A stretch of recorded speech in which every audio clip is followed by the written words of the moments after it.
Hello friends, this is your friend back with a new fanfic. What if betrayed Naruto returned 7 years later as the coldest, most powerful shinobi with massive harem and hidden legacy? Episode 1. If you like this story, don't forget to like, share, and subscribe, and leave your thoughts in the comments. Now, 7 years after a betrayal that changed his life forever, Naruto is finally returning to the shinobi world, but he is no longer the boy Konoha once knew. Now, let's start. The second stage of the Chunin exams was supposed to be a large battle royal for the various teams to get Earth and Heaven scrolls, one each then arrive at the central tower. Team 7, led by Sasuke Uchiha, to Naruto's chagrin, was making good progress. They managed to defeat 2 teams and secure extra Earth scrolls, having 3 in total. However, everything went to shit when Naruto, after returning from a pee break, was blasted away by a powerful gust of wind. Followed by the appearance of the nightmare of a sound ninja who took sadistic pleasure in attacking Sasuke and Sakura. Naruto, thanks to his ingenuity and shadow clones, managed to kill the massive snake that was attempting to eat him and rejoin his teammates against the weird sound ninja. The battle became even more intense thanks to the inclusion of Naruto, who was subtly getting enhanced by the Nine Tails chakra throughout the fight. He was darting all over the place, punching and slashing at the snake like a ninja. Massive gusts exploded from the clashes between the 2 monsters. In the distance observing the fight, Sakura was finding it hard to breathe under the weight of the sound girl's chakra and the evil feeling coming from Naruto. Sasuke was silently observing, finding it impossible to force his body into action. Orochimaru glared at the blonde after their latest clash. He was starting to feel the Nine Tails chakra burn his hands. His movements are becoming sharper. The boy has no real talent for ninjutsu if Kabuto's recon is correct, which explains the lack of jutsu so far. He's a loudmouth and seems to be similar to how that fool Jiraiya was at that age, the attack first asking questions later. I could kill him in an instant. Though it's strange, the longer I fight him the better he responds to my movements. I suppose his lineage simply wouldn't allow him to be completely talentless. He mused. The hidden snake nin decided to cut the battle short and seal off the Biju to deal with the blonde. It was time to mark Sasuke and leave. He spent more time here than he planned. He was sure that the old bastard or at the minimum the Anbu were on the way thanks to the large quantities of chakra being thrown around. Naruto tried to dodge, he really did. He could clearly see the freak coming at him, but no matter how hard he tried his body couldn't move in time. It was more frustrating than any fight he's had with Sasuke, who was frozen watching the battle.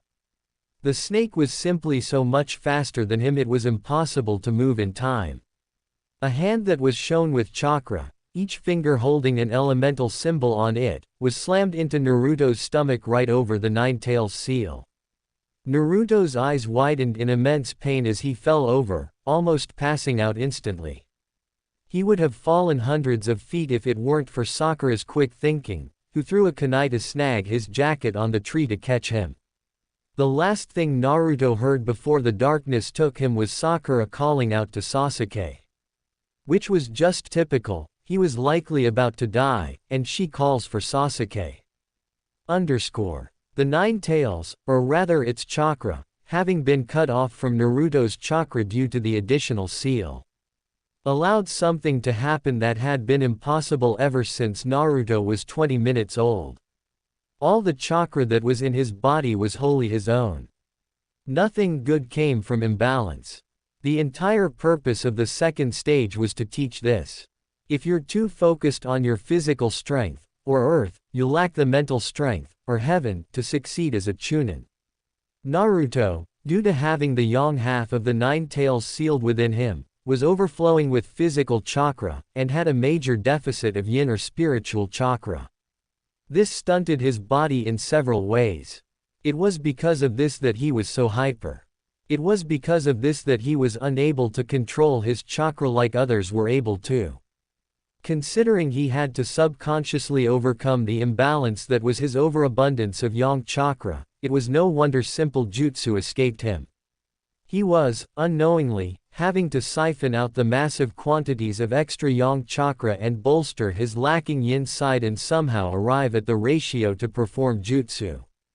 But now that the Nine Tails chakra that had been slowly dripping into his network since he was born was cut off, it allowed Naruto's body to reach his natural equilibrium of mind and body, yin and yang.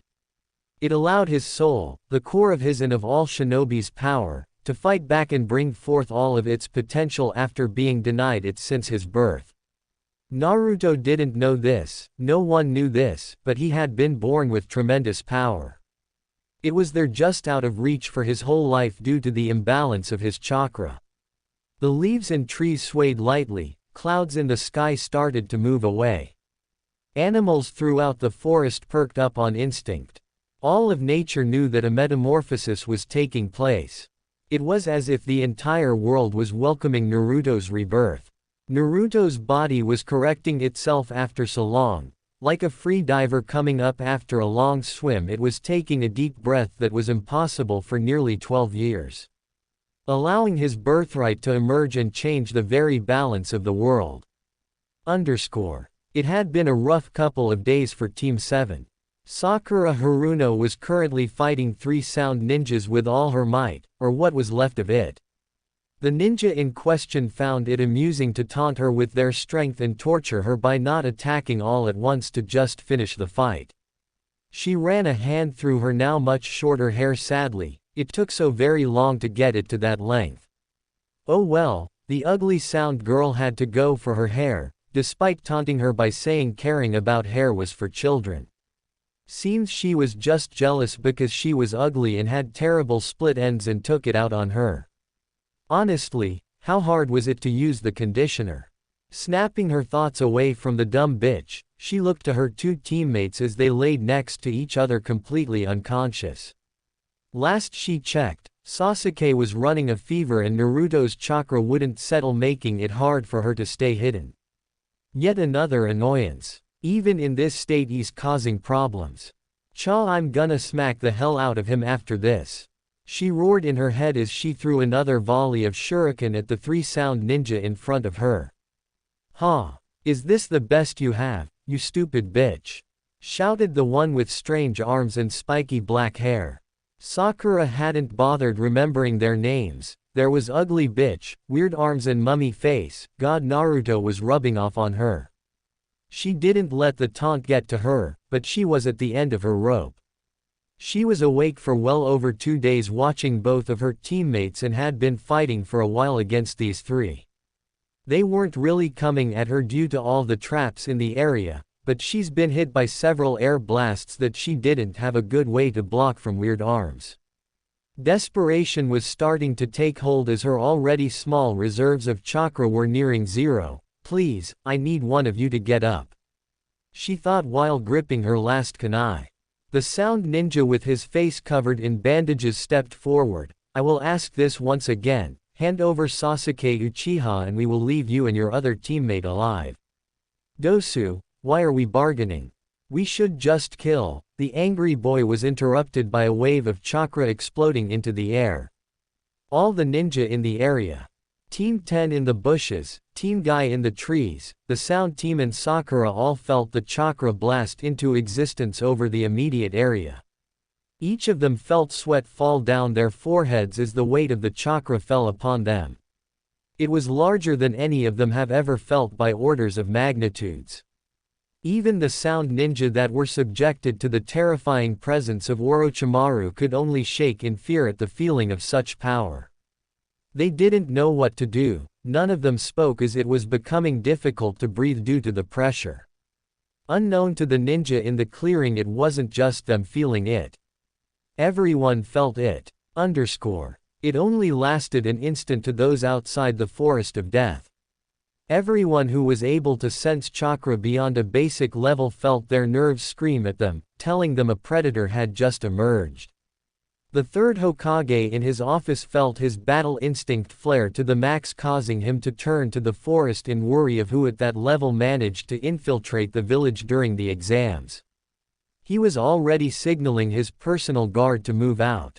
Jiraiya the Toad Sage, who was sitting in a tree overlooking the hot springs in the southern part of the Leaf Village, snapped his pen and instinctively flared his chakra to prepare for battle. Unfortunately, the women in this particular spring were ninja and pounced on the pervert after noticing his chakra. Kakashi Hatake dropped his book. Might Guy fell from his handstand. Asuma Sarutobi dropped his cigarette. Kurenai Yuhi nearly tripped over herself as she walked home. The Anbu were frantically moving into action. The barrier squad members nearly passed out. All over the village hidden in the leaves, shinobi were feeling the pulse of chakra that signaled the birth of the one who would change everything. They would likely pass out in shock if they knew it was coming from the knucklehead Naruto Uzumaki of all people. In the clearing, it was Sakura who figured it out first. She was the closest in proximity to Naruto and managed to turn her head towards him to see a minuscule amount of chakra glowing around his body. It was blue in color, and it was partially translucent, but she could see it covering him, and her mind made the only connection that made sense. Naruto, she managed to say as the chakra pulse was slowly dying out. Her voice caused everyone from the leaf to turn to the unconscious blonde in shock. The sound ninja looked to her blonde teammate nervously. In the next moment the chakra was gone from the area. Everyone was able to breathe normally and wipe the sweat from their faces. Some, particularly those who knew Naruto, chalked it up to a weird fluke and tried to forget about it. Till Naruto stood up. The air around the blonde seemed different. Almost as if it was waiting for his command, as if the world itself was waiting for him to demand something so it could happily oblige. The hairs on the back of everyone's neck stood up, as if a massive tiger was standing right behind them staring at their necks with drooling fangs. Again, it only lasted a moment before the feeling went away. Sakura looked to her now awake teammate nervously. "Naruto. Are you okay?" she asked quietly, considering there were 3 enemies listening. Naruto took a deep breath and opened his eyes to take in the scene around him. In a single second he was able to figure out what was going on, which was strange, he mused. His mind had never been this clear. He could tell everything that was going on. There were 2 teams just watching the fight, one in the trees above them. He recognized them as the Bushy Brow Squad. Then in the bushes were his former classmates, all staring at him with sweat visible on their faces. Shikamaru in particular looked seriously spooked. Sakura, it seemed, was defending both himself and the bastard from the sound team, all standing in defensive positions, likely trying to figure out their next course of action now that he was awake. Based on how Sakura looked, exhausted, bruised, and she was nearly out of chakra, she wasn't winning the battle. "Your eyes," Sakura whispered in shock. While staring at him she noticed something else. "Your whiskers are gone." This time at full volume, as she couldn't fathom what had happened to her teammate. The rest of the Leaf Ninja noticed what she was pointing out now that she mentioned it. Naruto's eyes were still blue, but they held a glow to them that was unnatural. They held an image of power that unsettled any who looked into them. While his face was free of his whisker marks somehow, Ino in the bushes thought it was a shame as they were cute. Unknown to everyone, the whiskers were a sign of the imbalance of Nine-Tails chakra within his body, and now that he was at equilibrium they faded from his face. Like how both the previous holders held no marks signifying their status as Jinchuriki, neither did Naruto now. Naruto turned to her and felt his mind go into a shock for a millisecond. Now that he was really focusing, he could see everything: the chakra in the air, the chakra flowing through the trees, the residual chakra of jutsu that were used. If he focused hard enough, he could tell what type of jutsu had been used earlier. It was too much information. He couldn't focus. Then in the next second he somehow acclimated and he ignored the thousands of stimuli to look at his teammate once again. What did they want? Naruto questioned calmly, ignoring her comments, as he pointed to the three-sound ninja. Before Sakura could answer, the loud one with the strange arms yelled at him, "Hey! Ya stupid blonde bastard were."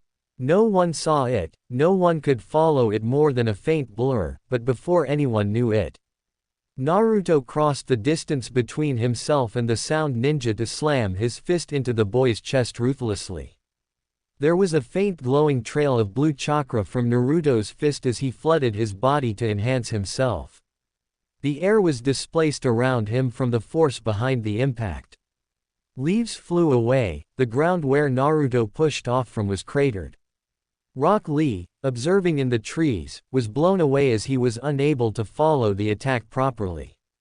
"He's become very dangerous," were the collective thoughts of Neji and Shikamaru as their highly strategic minds reassessed the blonde's capabilities from that maneuver, and they didn't like their odds. The sound ninja who took the hit coughed up blood before flying back to a tree, slamming into the base completely out cold. If his chest wasn't moving slightly, everyone would have thought he was killed by the attack. Sakura couldn't believe it, hell, none of the Leaf Ninja could. The boy who clumsily and awkwardly fought alongside too many clones to coordinate properly did that. Naruto stood up and shook his fist off. Who the hell was that guy? He asked Sakura with a confused tilt of his head. Well, he was attacking us to get to Sasuke. All three of them were. She answered with a glare to the two remaining sound ninja and a vindictive flare in her eyes. Hell yeah, Naruto. I don't know what's going on, but kick those jerks' jaw. Naruto turned to them and then back to Sakura. For real, they seem pretty weak. He asked with a frown while pointing his thumb towards the ninja in question. He had looked at their chakra, the amount, density, nature, how and where it was channeled, all of that, and he just couldn't consider them anything more than small fry. Then he turned to the other Leaf Ninja surrounding them. Also, why are all of you just watching this? Do you want to take our scrolls or something? He asked while rubbing the back of his head, trying to figure out who he was going to have to fight. Six Leaf Genin felt their eyes widen in shock as the blonde revealed that he knew they were there. Team 10 stood from the bushes, Shikamaru still visibly sweating. That chakra wasn't normal. It felt terrifyingly powerful, and I know it came from him. Those eyes, the change in his body, whatever happened. I want no part of it. We were going to jump in if Sakura couldn't handle it. Shikamaru gulped. Both Ino and Choji knew to let him take the lead here and stayed quiet. Naruto smiled. "Aw, that's nice of you, Shikamaru. Bushy Brown, are you guys doing the same?" he asked Team Guy standing in the trees, now visible to everyone else. Neji stepped forward before Lee could answer. "No, we were merely observing. We are leaving." With that, he and his team left in a hurry, Lee doing so at the glares of his teammates as they knew he wanted to speak to the blonde, which they adamantly refused to allow at the moment, since they didn't know what Naruto would do next if they stuck around too long. Why are they running off? Naruto wondered aloud. Well, not like their team isn't weird. I mean, anyone with a sensei that has eyebrows like that is surely crazy. Right, Sakura? He laughed while looking at his teammate with a grin. She could only nod dumbly, completely shocked at the change in tone of the situation.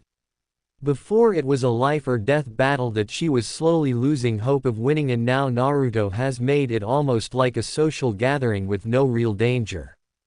Gosu, the leader of the three sound ninja, felt his heart settle back down and knew when to cut his losses. "We will retreat without fighting if you allow us. As an offering, here is our scroll," he said while setting down their heaven scroll. Naruto watched as they picked up their teammate before fleeing into the forest. Guess they didn't want to fight anymore. He laughed lightly, then clapped. "Well then, I guess they were terrified of my sheer awesomeness, Sakura picked the sleeping princess up and let's get moving. We have the scroll we needed now," he ordered with a lazy smile on his face. Sakura twitched at being ordered by her idiotic teammate. "You know what? She met Naruto's eyes, causing her to flinch, and went to pick up Sasuke without a fuss. "He's so solid," she mentally squealed while rubbing Sasuke's muscles as she carried him. Naruto stared dumbly at her for a moment, before letting his eyes roam over Sasuke's form. What the hell? Who put such corrosive chakra into him? When did that happen? Why is it attacking his body and chakra network? What the hell, does that enhance him and cause withdrawals like a drug? Who could create that? Who would create that? Who would do such a terrible thing to Sasuke? That strange sound girl. What the hell did I miss? Naruto didn't realize it yet, but he thought all of that in the blink of an eye, as his mind was able to process information hundreds of times faster now thanks to his now activated bloodline. "Hey Shikamaru, are you guys coming with us? We're headed to the tower," he called out to Team 10, who were still frozen in the bushes watching the events that just happened. While tempted, Shikamaru shook his head. "We don't have the necessary scrolls yet. We'll see you there," he answered before rushing off, dragging both Choji and Ino behind him, the latter of which looked like she wanted to comment before being pulled away. Sakura watched them leave numbly. She didn't believe for a moment that they would have helped had it gotten worse. Had it not been for Naruto's new terrifying presence asking them why they were here, she doubted she would have even seen them in the first place. She was sure they would have stepped in either right before she died or right after, hopefully the former. "Maybe I wasn't ready for this test," she thought sadly. She was behind Sasuke and even Naruto before entering the exams, and it was the trials of the forest that hammered that home. Naruto, completely unaware of Sakura's inner thoughts, walked over to Sasuke and jabbed a finger overflowing with chakra into Sasuke's upper spine with a frown. If he was right and what he was seeing was correct, then that should slow the spread of that evil chakra into his system. Sakura felt the impact and spun around to Naruto with a glare. "What the hell did you just do?" She questioned him fiercely, the protectiveness of Sasuke overpowering her unease around Naruto. Naruto raised his hands with a smile, hopefully slow the spread of that chakra from the mark on his neck. "Let's get going, we're not that far from the tower," he answered lightly. Sakura didn't know how to respond to that and just decided to follow him silently. Her head was starting to hurt at the changes Naruto just went through. It took them 2 hours of walking to get to the tower. Naruto dealt with 3 teams that tried to ambush them at lightning speed, and they made it to the tower without much hassle. Sakura was done trying to figure out what was going on with Naruto and just accepted that he was somehow way better than before and followed behind him tiredly. At this point she just wanted a shower and a bed, she didn't care anymore. Sasuke was heavy on her shoulders, and it wasn't nearly as fun carrying him anymore. Inside the tower they saw a sign telling them a riddle concerning heaven and earth. Sakura didn't even bother reading it, she let Naruto give his new brain a go at it. Naruto read it over a few times before snapping his fingers. We need to open one of each type of scroll at the same time," he exclaimed happily. Sakura sighed. "Sure, let's give it a go." "Wahoo!" Naruto cheered as he opened both at the same time while wiggling in place, excited at what was to come. Sakura felt her exhaustion fully hit her and unceremoniously dropped her crush to the floor, then sat on the ground. She was even more tired watching Naruto's excited attitude. An explosion of smoke came from the scrolls, and from it emerged their teacher from the academy, Iruka. At first, he smiled at Sakura, then frowned in worry at the unconscious Sasuke. Turning to Naruto, he felt his heart stop. The chakra coming from him was the same as the terrifying pulse from earlier. If it wasn't for the fact that it contained no traces of Nine Tails chakra, he would have believed the seal was broken and the demon was free once again. He thought in shock, unable to form words. He didn't even want to mention the glowing eyes that made his head spin. Naruto didn't know nor care about the internal thoughts of Iruka and just waved happily. "Iruka-sensei. Long time no see. We finally finished up in the forest, thank goodness, cause there's a bunch of weirdos in there, I'm telling ya. He laughed. Uruka chuckled nervously, is that right? Well, I was supposed to tell you about the meaning behind heaven and earth, but I think we need to get Sasuke to the medics, and Naruto, I think you may need to see them too.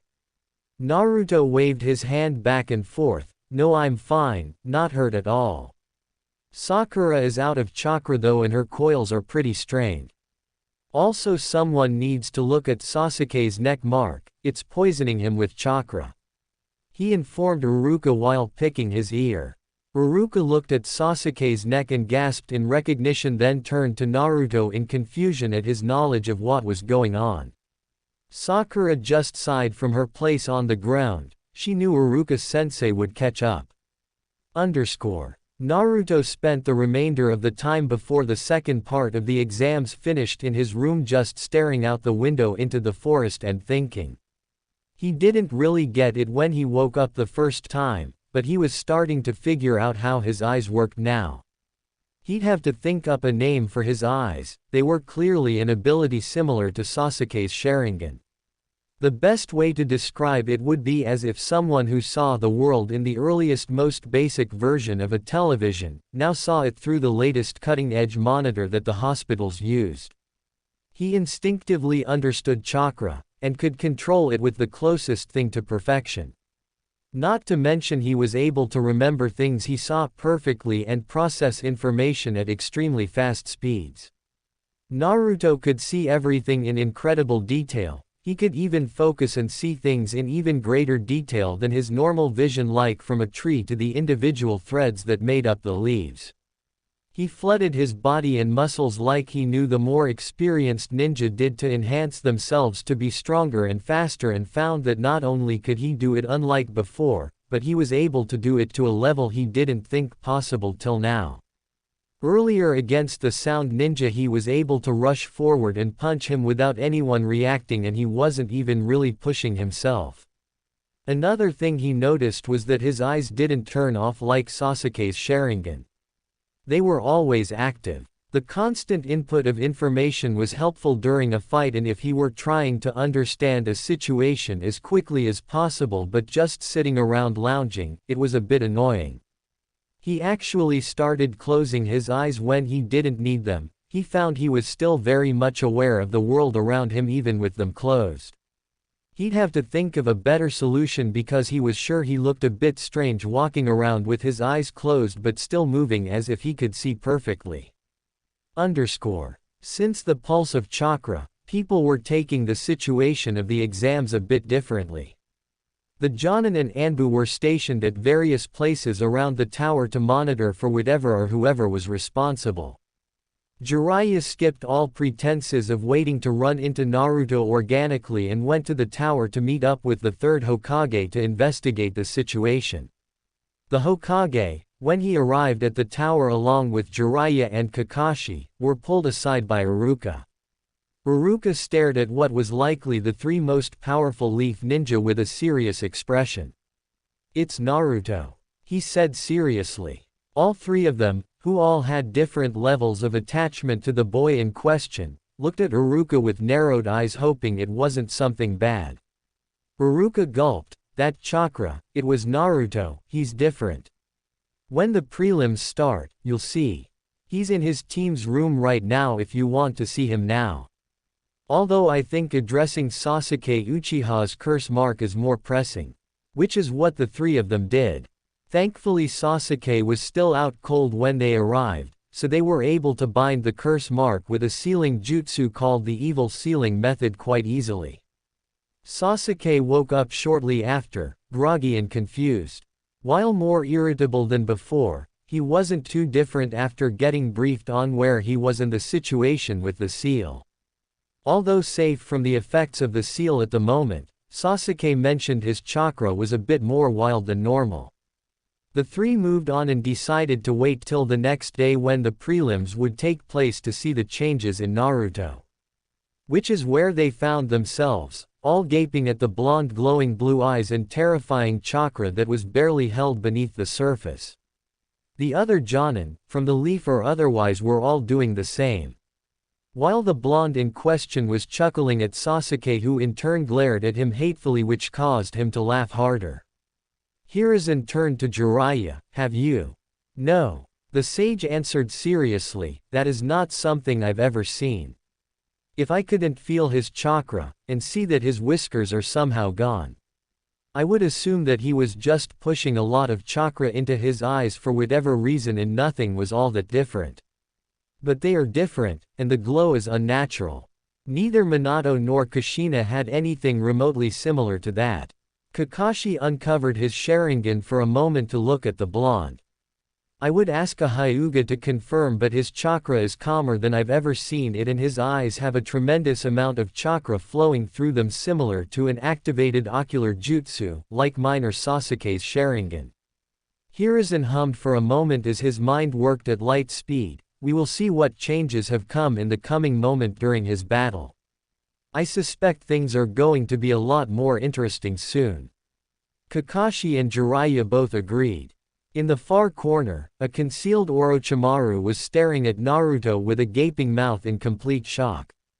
The snake thought uncharacteristically, a sentiment shared by everyone else in the room that has met the blonde before. Down with all the genin, Naruto was still enjoying himself by laughing at Sasuke, who was in his normal grumpy attitude. Ya know that evil chakra is sealed off, right? So why are you acting all moody? Sad Sakura's not babying you anymore? He asked with a mocking frown. Sasuke continued to glare at the blonde, while Sakura just stared ahead completely over it. Naruto had been poking fun at her and Sasuke ever since they got to the tower, and no matter what either of them did, they couldn't touch Naruto to shut him up. Yelling at him just made him laugh at them. It was a horrible day when the class clown, prankster, suddenly became all-powerful. The third Hokage appeared before the crowd of Chunin hopefuls with a smoking pipe in his mouth and his hands folded behind his back. Congratulations for making it this far, he said gravely. Naruto smiled at the old man, then proceeded to tune out the rest of his speech. He got the gist of it. This was a substitute for war, and they needed to fight for the village. He got it. They were showing ponies for the future of their respective villages to potential clients. When they asked if anyone wanted to drop from the exams, the guy with the info cards quit for some reason, even though he wasn't hurt or lacking in chakra. Naruto rolled his eyes, assuming that he was a coward or something. While stronger than practically all of the genin here, the guy still ran off, so Naruto didn't spare him much thought. After that, another monologue started, and Naruto decided to be himself. Ah, old man, we get it. Can we move on? I'm about to pass out here. Naruto whined with his hands in the air in exasperation. The Leaf Jonin forgot about Naruto's new presence for a moment and was reminded that he was in fact an immature idiot. Many took to glaring at both him and Kakashi, who was rubbing his head nervously, as Naruto's disrespect reflected poorly on him. Truly, do you understand? Hiruzen asked in amusement. Duh ya damn geezer. Naruto answered by getting hisses from many of the Leaf Nin and a small snort from Jiraiya up in the Hokage observation platform. We're showing ponies for the old fogies, and there are too many of us for the main event, so you got to weed out some of the weaklings. I swear you take 100 words to say 20. The disrespect was ignored in favor of the surprise that Naruto of all people understood the situation when he was clearly not paying too much attention. Well, very good. A surprised Hiruzen muttered with a nod. I leave it to you. He turned to a sickly-looking Jonin, then moved to his platform with Jiraiya. The man introduced himself as Hayate. If you would all look at the monitor, he said with a small cough. Names began flashing, and after a while it was Sasuke's, and someone named Yoroi. Naruto looked at his teammate's opponent and saw that his chakra seemed to have special properties around his hands.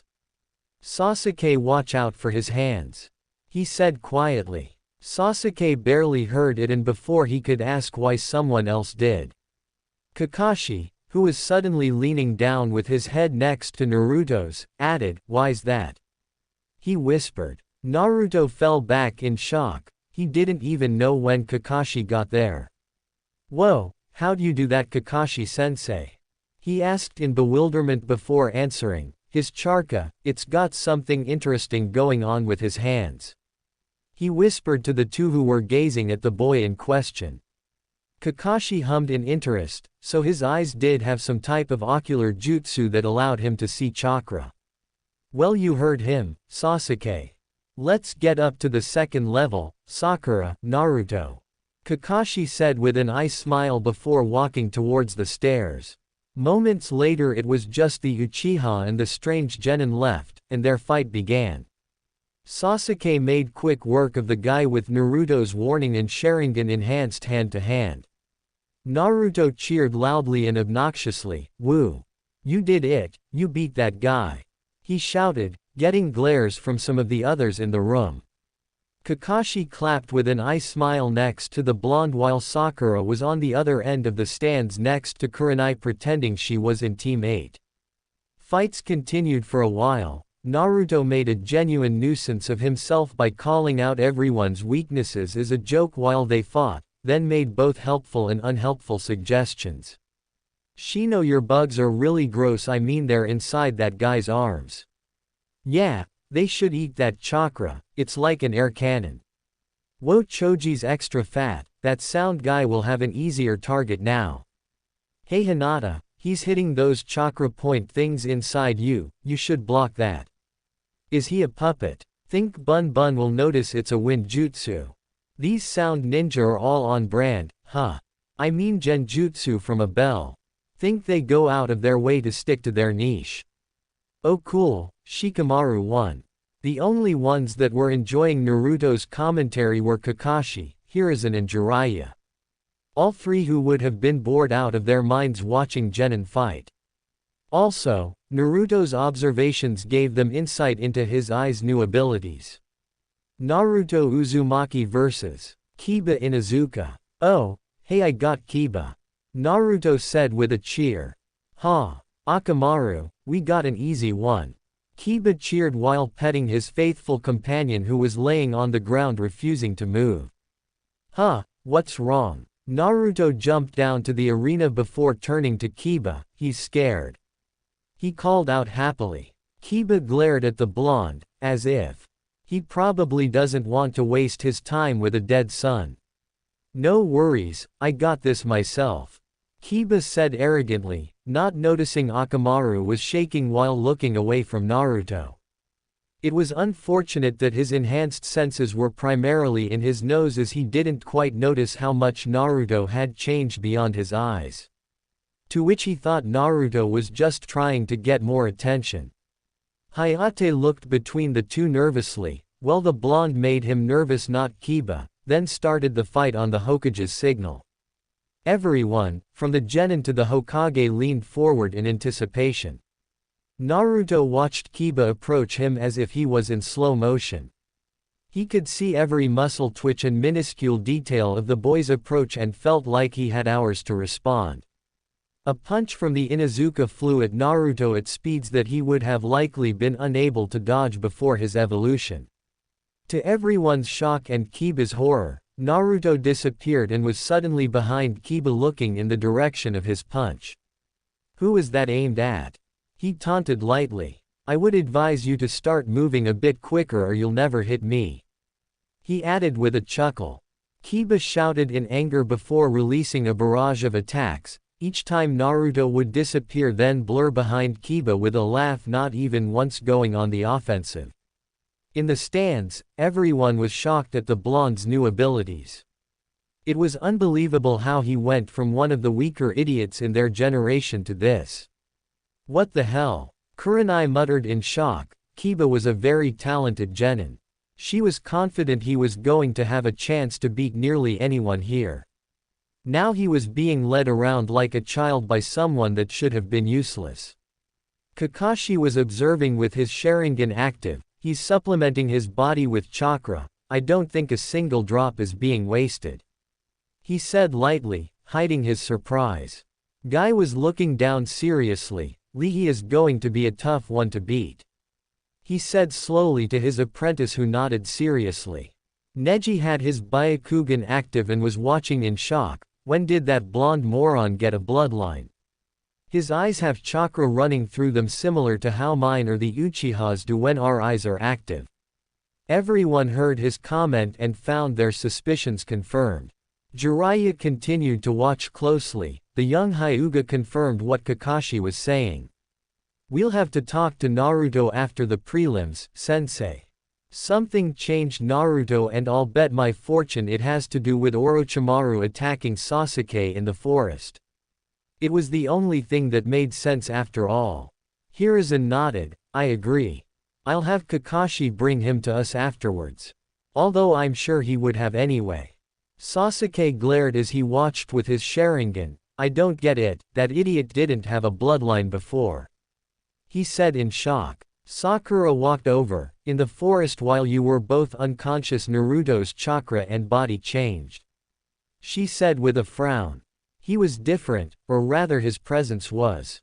He's still an idiot, just able to take out an enemy in the blink of an eye with no effort.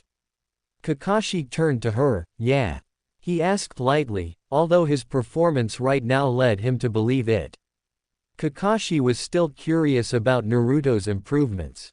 The sound Genin Zaku, the one Shino fought, she answered. I'm honestly surprised he managed to make it here after that. Naruto hit him harder than anyone I've ever seen. Shino, who was near them watching with his team, spoke up. Then that would explain where the broken ribs that my bugs felt came from. I found it odd that he was that injured and still fighting, he commented. Down below, Naruto was having a great time, but found he was getting bored. Hey, I'm gonna attack now, okay? He said to the huffing Inuzuka. Similar to before, Naruto blurred forward and punched Kiba. This time he made sure not to hit him nearly as hard as he did the sound guy from the forest. Though, Kita was still blasted off his feet and sent rolling back till he hit the wall completely out cold. Naruto frowned as he looked at his fist. Am I that much stronger or is he that weak? He turned to Kakashi. Did I hit him too hard? I expected him to be okay at that level. I didn't even put that much chakra into it. Kakashi answered from the stands with an eye smile. Naruto, there was enough power in that punch to knock out any Chunin I've met, he said with a thumbs up.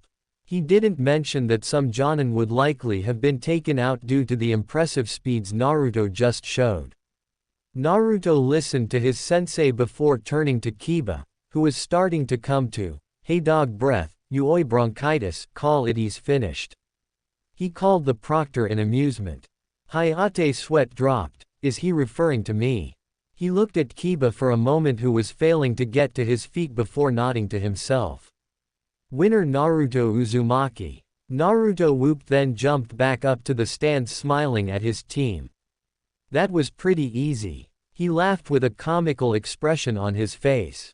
Team 8's sensei Kurenai gave him a side eye at his disrespect, but didn't call him out. Shikamaru, who had been unable to think of anything else since Naruto's awakening in the forest, stepped forward towards Naruto. His personality is the same, so he may answer me here. What's up with your eyes? He asked nonchalantly. Everyone subconsciously leaned forward hoping for answers. Naruto perked up. Oh yeah, I have super awesome eyes now, he said with a grin. Everyone in earshot fell over at his answer.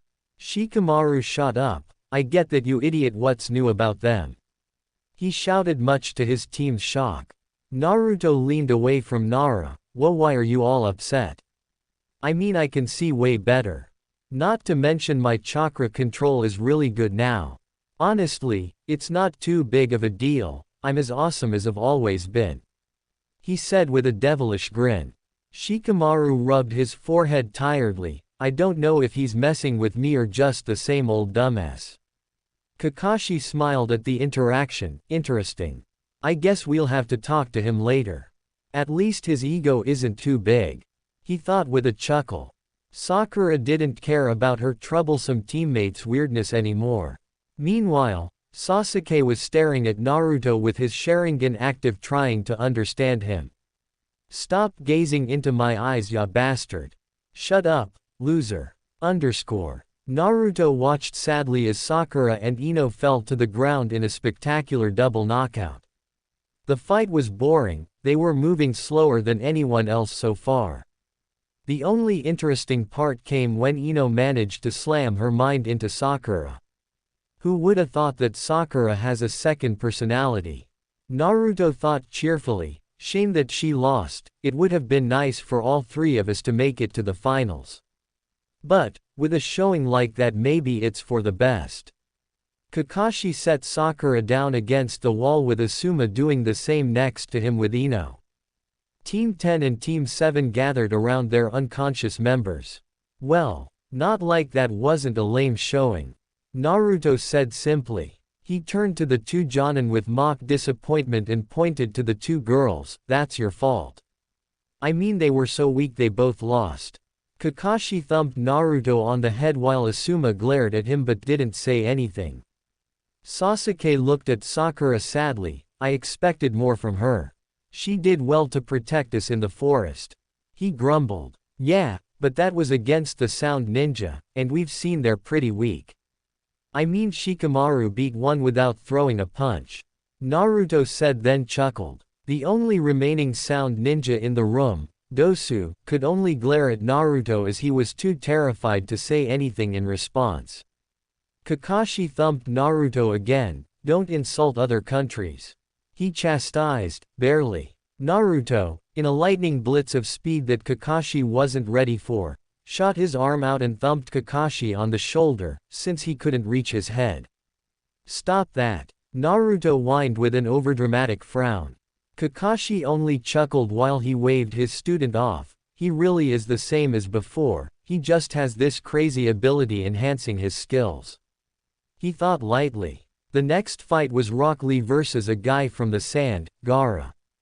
Naruto and the others watched as the beginnings of the fight were strictly hand-to-hand, most of which was Lee defending from omnidirectional sand that was protecting Gaara. The sand is filled with chakra. Naruto said with an uncharacteristic seriousness. Kakashi, Guy and the rest turned to him with a frown. Down below, Lee back flipped away then blitzed forward to re-engage. Obviously, otherwise he couldn't control the sand. Said Sasuke with narrowed eyes, unknowingly saying what was on the Jonin's minds. Naruto shook his head, yeah, sure, I wouldn't have mentioned it if it was just his chakra. But that sand has 2, no 3. Different chakras in it. Strange. He said with a hum at the end. The Jonin who managed to hear him narrowed their eyes at the information, particularly Kakashi who uncovered his Sharingan. Guy who was next to him leaned over as his rival worked to confirm his student's information.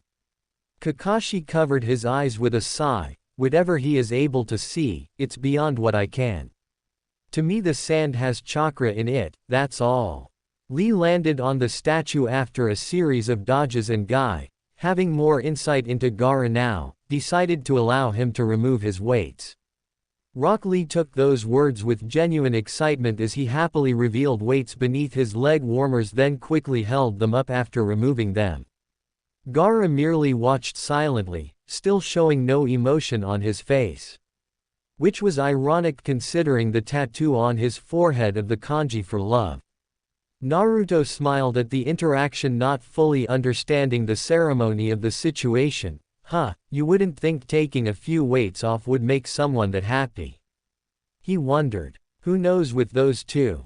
Kakashi sighed tiredly, long past trying to figure out Guy's eccentricities that were unfortunately passed on to his student.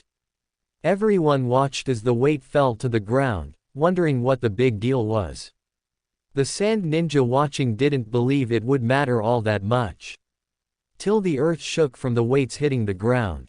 The reaction from everyone in the room, from Genin to the supervising Jonin, Orochimaru in disguise, Jiraiya, and the third observing up top.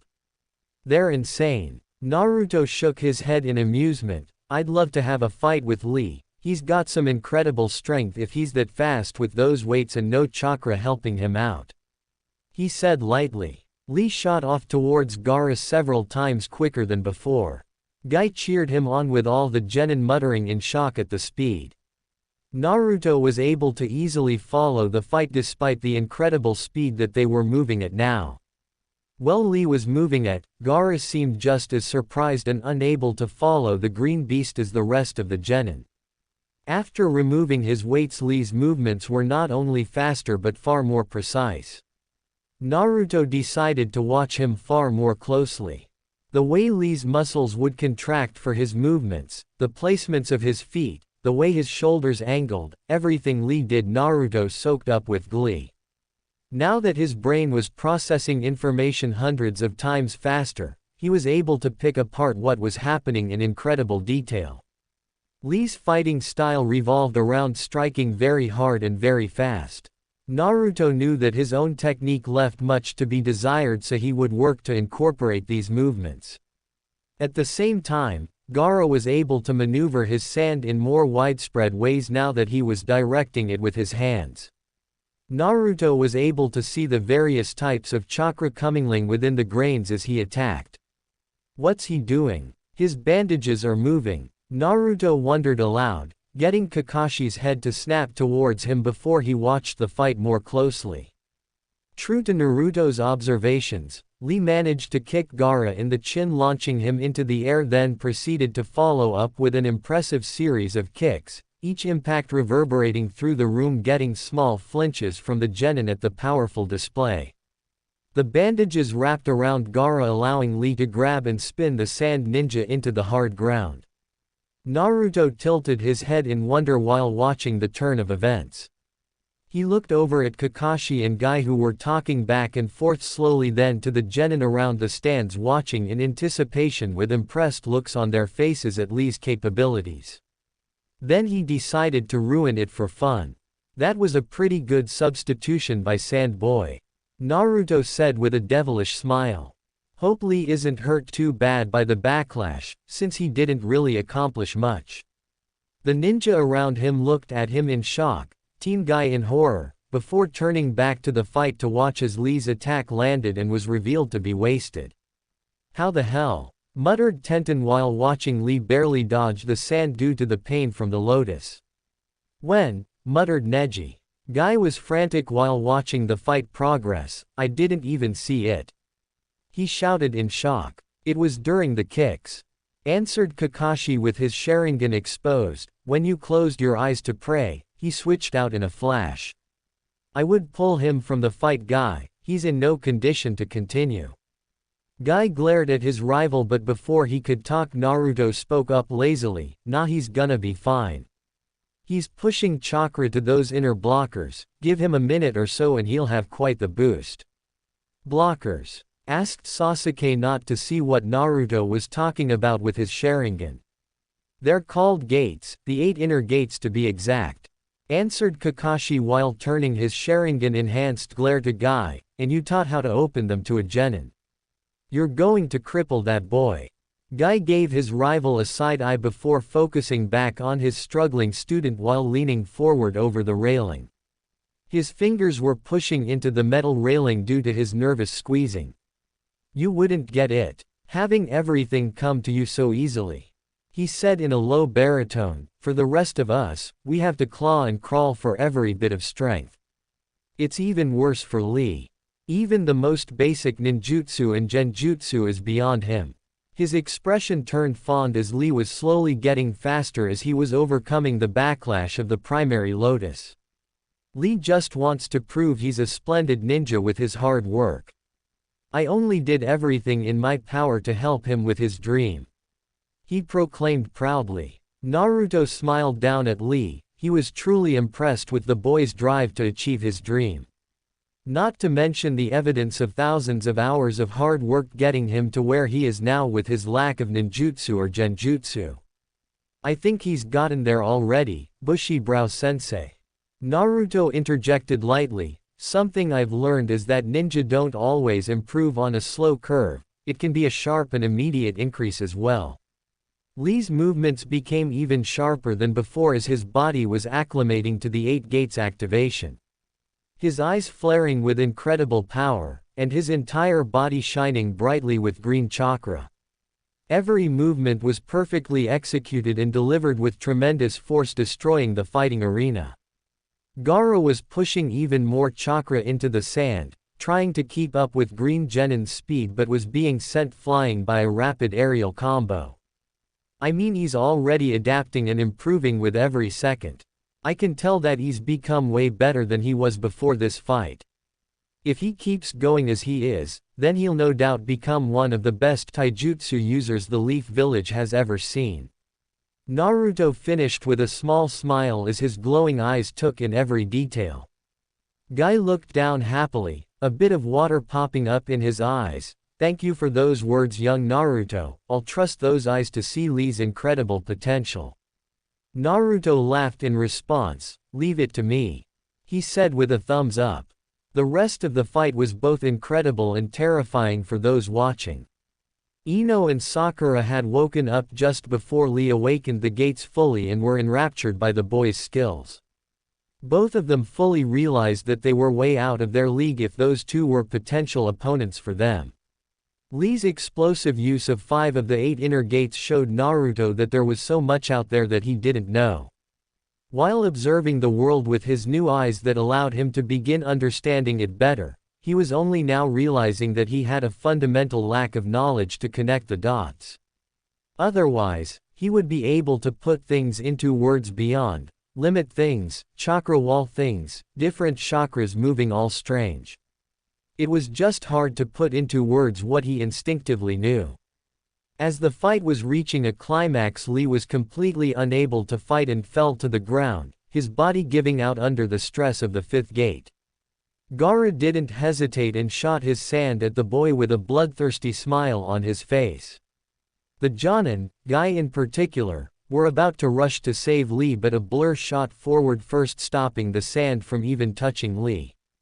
The resulting impact blasted all the sand away, making most turn away from the shockwave. Naruto had shot forward and smacked the sand away with a hand packed with dense chakra. He turned to Lee with a frown. Based on the injuries, it would likely take weeks if not months of rehabilitation to get back into fighting shape. Though it would have been nigh impossible if Gaara was able to crush Lee in his sand like he wanted. Hey sand boy, you won, no need to go that far, Naruto said with a frown while standing guard in front of Lee as he subconsciously released his chakra. Gaara began breathing heavily at Naruto's appearance. His chakra began moving erratically as his instincts flared beyond what he's ever felt. Naruto's presence drives Gaara to near hysteria as the beast within was screaming to flee to save their lives. In the next moment, Baki, the sand Jonin who looked visibly nervous, appeared in front of Gaara with his arms spread. Guy and Kakashi also landed in front of Naruto looking serious and bored respectfully. You guys didn't have to help me out, I would have taken these losers out. Naruto laughed while picking up Lee, his grin became fiendish. I mean that sandy Jonin over there seems pretty nervous just looking at me. Kakashi sighed tiredly. Please try and not cause an incident with the hidden sand village, Naruto. Baki interjected, I think we can end this and move on. Gaara goes back to the stands to Temari and Kankuro, he ordered, somehow snapping the frantic boy out of it and getting him to leave in a swirl of sand. That seems to be a very uncomfortable way of travel, muttered Naruto lightly. Getting sand everywhere would be miserable, he thought. Guy moved to take Lee from Naruto. Thank you for jumping in, Naruto. I was hesitant to interfere, but that was the right call, he said shamefully while holding his nearly crippled student. He knew that had the sand wrapped around Lee it would have been the end of his journey. Kakashi patted his rival on the back before grabbing Naruto to body flicker back to the stands. Try not to interfere again, they may disqualify you, Kakashi chastised lightly. Naruto frowned in frustration at the thought of being disqualified for saving a comrade, which caused his chakra to flare and eyes to glow brighter subconsciously. He didn't even notice it was escaping him. Everyone in the room who wasn't in the clearing during the second test felt the weight of Naruto's chakra in person for the first time. it was very different than an instinctual fear from the flare. Now that they had a front row seat to it, the genin were visibly terrified and unable to move while the Jonin and Hokage became extremely weary. Somehow it was Sakura of all people who smacked Naruto on the back of the head. "Stop it, you're scaring everyone, dumbass," she told him tiredly. Her hand was shaking but she managed to hold firm, knowing in her heart that he was still the same Naruto for the most part. Naruto's presence instantly went back to normal, and he looked around surprised. Huh? Everyone from Sasuke to the other Jonin sensei were looking at him warily. It was a different look than what he was used to getting as a kid, one of loathing and apprehension. This was just plain fear. He didn't really understand why. He wasn't trying to scare anyone. He turned to the high stands where the Hokage and some other old dude were standing and shot over. He needed to figure out what was going on with everyone's reaction to his chakra, and the old man knew more than most about stuff like this. He was really strong himself. Hiruzen and Jiraiya were able to follow Naruto's approach, but they were blown away by the boy's speed. He was easily on par with skilled Jonin. Although his movements weren't exactly skillful, it was due to his masterful chakra control allowing him this speed, not physical skill. Landing on the railing, Naruto looked at the Hokage with a frown, then felt a bit vindictive, which caused his eyes to crinkle in amusement. "Hey, old man, is everyone here so lame that I scare them that much? I don't get it," he asked with a whisper, making sure everyone could hear him twist the knife. He found it pretty funny that everyone was so scared of him now. That prankster personality and his normal ego take on a much different tone now that he's this capable. Mused Hiruzen. Had it been anyone else he would squash such things here and now, but Naruto's childhood flashed into his brain, and he felt the blonde probably deserved some respect as recompense. Jiraiya was the one to answer. "You may not get it, but your chakra presence is far stronger than most would have ever encountered, much less greenhorns like we have here," he said seriously. He didn't want to mention that the number of people he's felt that scared him more with just their chakra were in fact just two. The third Hokage and Hanzo of the Salamanders. Naruto nodded the information, then turned to Jiraiya. "Who the hell are you, ya old man?" he questioned comically. Instead of being put off, Jiraiya grinned happily at the question. "Who am I, you ask?"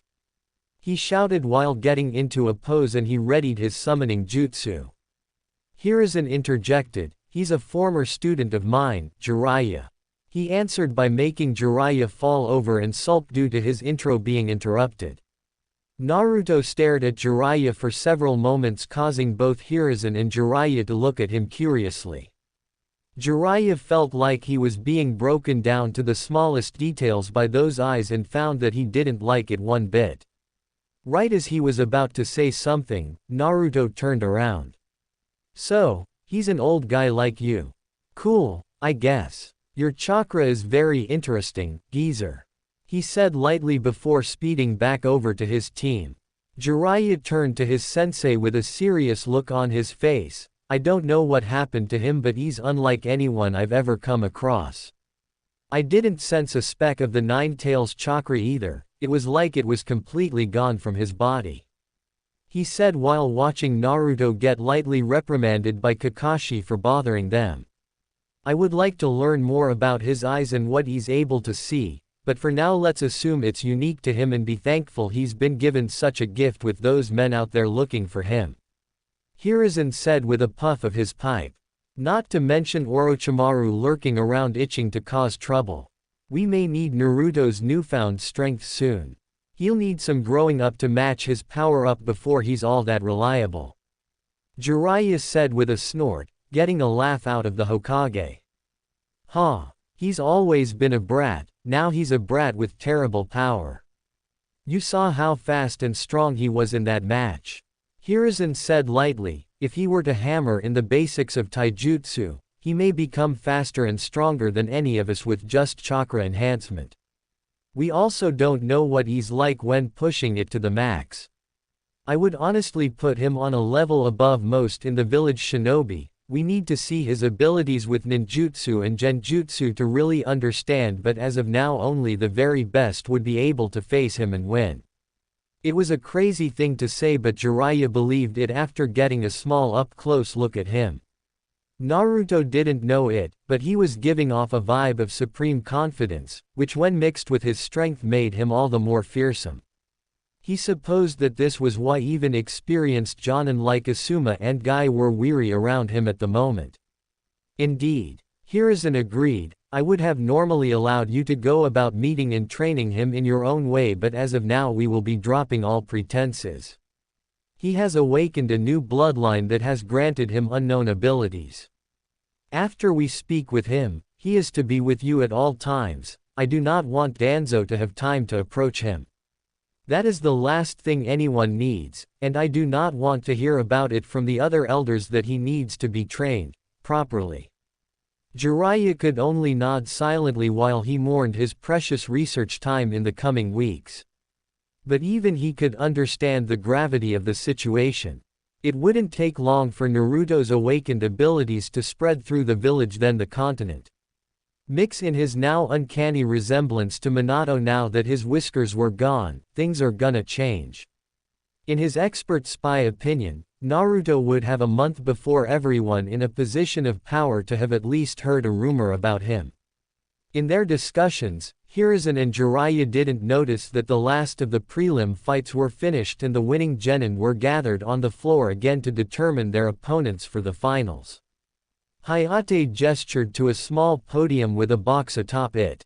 We're not going to make it complicated, pick a number. Number 1 will fight number 2 and so on. Sasuke Uchiha, please step forward. Sasuke walked up silently and drew his number, funnily enough it was number 1. From there it continued. Naruto watched on as it was decided that Puppet Dude would fight Shino. Shikamaru would fight Wind Girl. Dosu the sound guy got the highest number, meaning a free round, and finally he drew his number with a comical expression. He showed it to everyone else. He had been hoping for 2 to fight Sasuke, but he got 3, meaning the Hyuga. But that means, Naruto thought warily while looking at Gaara, who by process of elimination was to be Sasuke's opponent in the first round.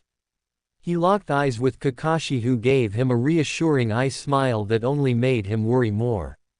Sasuke could only clench his fists as he stared forward, ignoring everyone. So these are the matchups for the first round of the finals.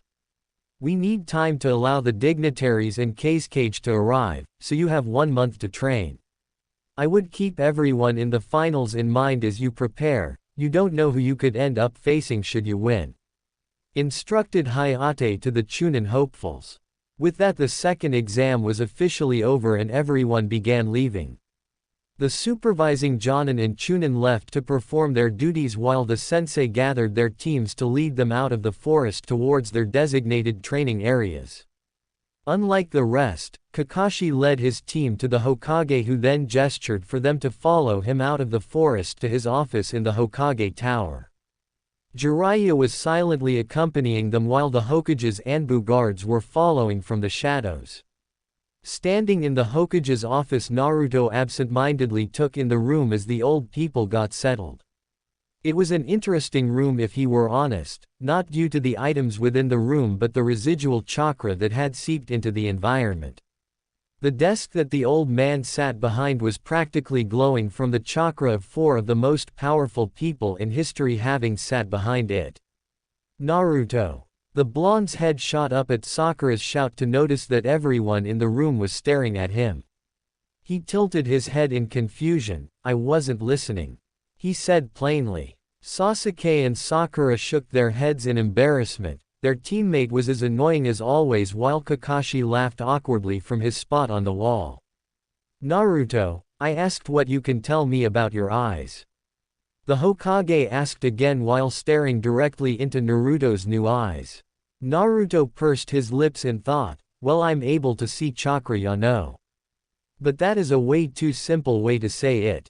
It's like I can truly understand chakra and its place in the world, he explained lightly with a shrug.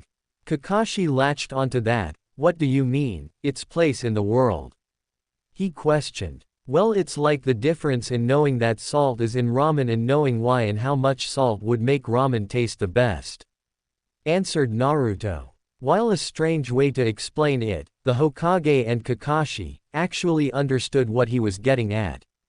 Jiraiya looked like he understood and smirked in amusement at the way he tried to explain it.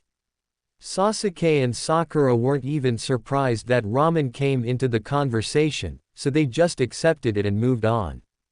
If I'm really honest, I'm able to fully understand what I look at, but I'm having trouble putting it into words. Like the Descuret, it was created by water and earth chakra bound together by yang chakra. Naruto continued while pointing to the desk. Then there are faint traces, almost impossible for me to see, of the same chakra that exists naturally in the world around us flowing through the wood. I guess since the old man first had the ability of wood style, that's where it came from. He really must have been incredible. Everyone was spellbound at the insight Naruto was given by his eyes, most particularly Jiraiya, who had experience with teaching a person with tremendous eye powers. These abilities aren't too dissimilar from the Rinnegan that Nagato possessed. He too was able to perceive and understand chakra. There is a test to see just how similar, he thought before moving over to Kakashi. I need chakra paper. I know someone eclectic as you would carry some around. Kakashi didn't really get why, but he handed the small stack of chakra papers he had over to Jiraiya. The sage moved over to the three genin and handed one to each of them. Sakura, if you would be so kind, please push chakra into that paper. Jiraiya instructed the girl, who did so curiously. A moment later and the paper crumbled into dust. An affinity to earth jutsu, very nice, something you and I share.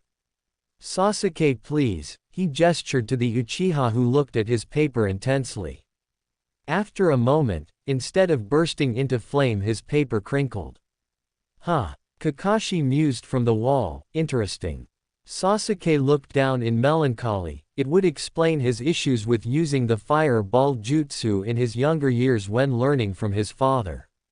Seems he just wasn't as inclined to fire as the rest of his clan, as much as him, and that made him look lesser to his father at the time. Lightning, interesting for an Uchiha, but with your teacher it may be a blessing. Mentioned Jiraiya with a thumb pointed to Kakashi. Then he turned to Naruto. The real reason he asked for the papers, the Rinnegan gave the user completely malleable chakra able to utilize all 5 elements as if each were the primary affinity. He and everyone looked at Naruto as he held up his paper. After a second, Naruto grinned fiercely and the paper began to glow a subtle blue. He turned his head to look over at Jiraiya and waved the paper happily. Ha! I broke your little test. Jiraiya felt his body weaken at the unique reaction. Never in his life had he seen something like that. No one had any affinity. Nagato's paper had a reaction of all the elements at the same time before turning into a strange black metal.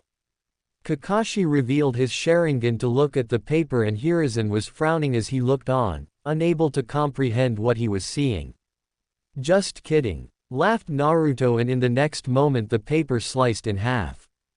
Wind, muttered Jiraiya in shock, then he glared at Naruto. What did you do, brat? He demanded that the earlier reaction to his chakra wasn't natural. Naruto threw the scraps away with a shrug. Oh, well, I was watching when Sasuke and Sakura used their paper and noticed what was happening. The paper is so sensitive that even the faintest trace of elemental chakra causes a reaction, yeah. So I removed any and all elemental traces from my chakra. He explained happily with a grin and an amused glint in his glowing eyes. Kakashi felt himself get a bit lightheaded. The level of control needed, he said in astonishment. The Hokage was feeling similar to Kakashi. He grabbed a chakra paper and tried to do the same. After several moments when he felt he may have succeeded, the paper burst into flames showing his fire affinity. Not even I could do it. He hummed. Jiraiya didn't bother trying himself. If sensei couldn't do it, then no one alive could do it. Maybe Tsunade as she is intimately familiar with her chakra and she never spent much time learning elemental jutsu. But that's beside the point. Both she and Sensei have literal decades dedicated to learning and perfecting their chakra control. Naruto did it on a whim to mess with me. I think I'm understanding just what he's capable of now. Last test and this will seal it. The sage walked up to Naruto, who looked up at him curiously. Everyone in the room was watching curiously. Do this, Jiraiya demanded as he held up his palm and created a perfect Rasengan. Hiruzen and Kakashi connected the dots and felt sweat build on their heads at Jiraiya's implication with this test. If Naruto succeeded, then that would mean he had literally infinite potential with chakra, internally and externally. Naruto stared at the orb and felt himself be drawn in almost hypnotically. It was incredibly dense and was made up of hundreds of streams of rotating chakra. The orb was completely self-sustaining and would likely pack quite the punch on whoever was so unfortunate to be on the receiving end. He could tell this would be an incredibly difficult jutsu to learn. It just required too much to focus on and control to create, likely taking months of practice to get it to the level of being usable in battle. Whoever designed such a jutsu was on a whole other level in terms of smarts and ingenuity. Yeah, give me a second. Naruto cupped his hands and focused hard, looking directly at the jutsu then back to his hands. After a moment it started to form. It was slow and sloppy, barely holding the proper form at first as wisps of chakra were leaking out of it at first. It was slow, taking well over a minute to create, but after a moment it was done. Naruto extended his hand right next to Jiraiya's and the two orbs of destructive chakra danced next to each other almost identically save for color. Jiraiya held a small faintest tinge of red at the outermost layer as his natural chakra color made itself known. While the other, Naruto's, was a deep blue with a white core similar to his eyes in color. That's, Kakashi exclaimed in shock, he couldn't even put it into words. The Hokage had long since put his smoking pipe down lest he drop it on his stack of papers. Neither could form into words the implications of what they were looking at. Sasuke had his Sharingan active and was unable to copy the jutsu. Sakura frowned as she watched. She recognized the Rasengan from the textbooks and knew just how absurd the feat Naruto just accomplished was. Naruto drained the chakra from the orb and put his hand back down. I think that was the perfect jutsu for me. I've got some interesting ideas from it, he said happily. He never considered chakra manipulation like that, which made him think he was thinking too small on what he should start learning for jutsu. Jiraiya let go of the orb and rubbed his eyes. Naruto, you didn't copy it similar to the Sharingan, did you? To me it seems as if you just instinctively know how to use chakra at near-perfect levels. That and your ability to see and comprehend chakra was what allowed you to create a Rasengan after just learning of the jutsu. Correct? He asked, already suspecting it to be the truth.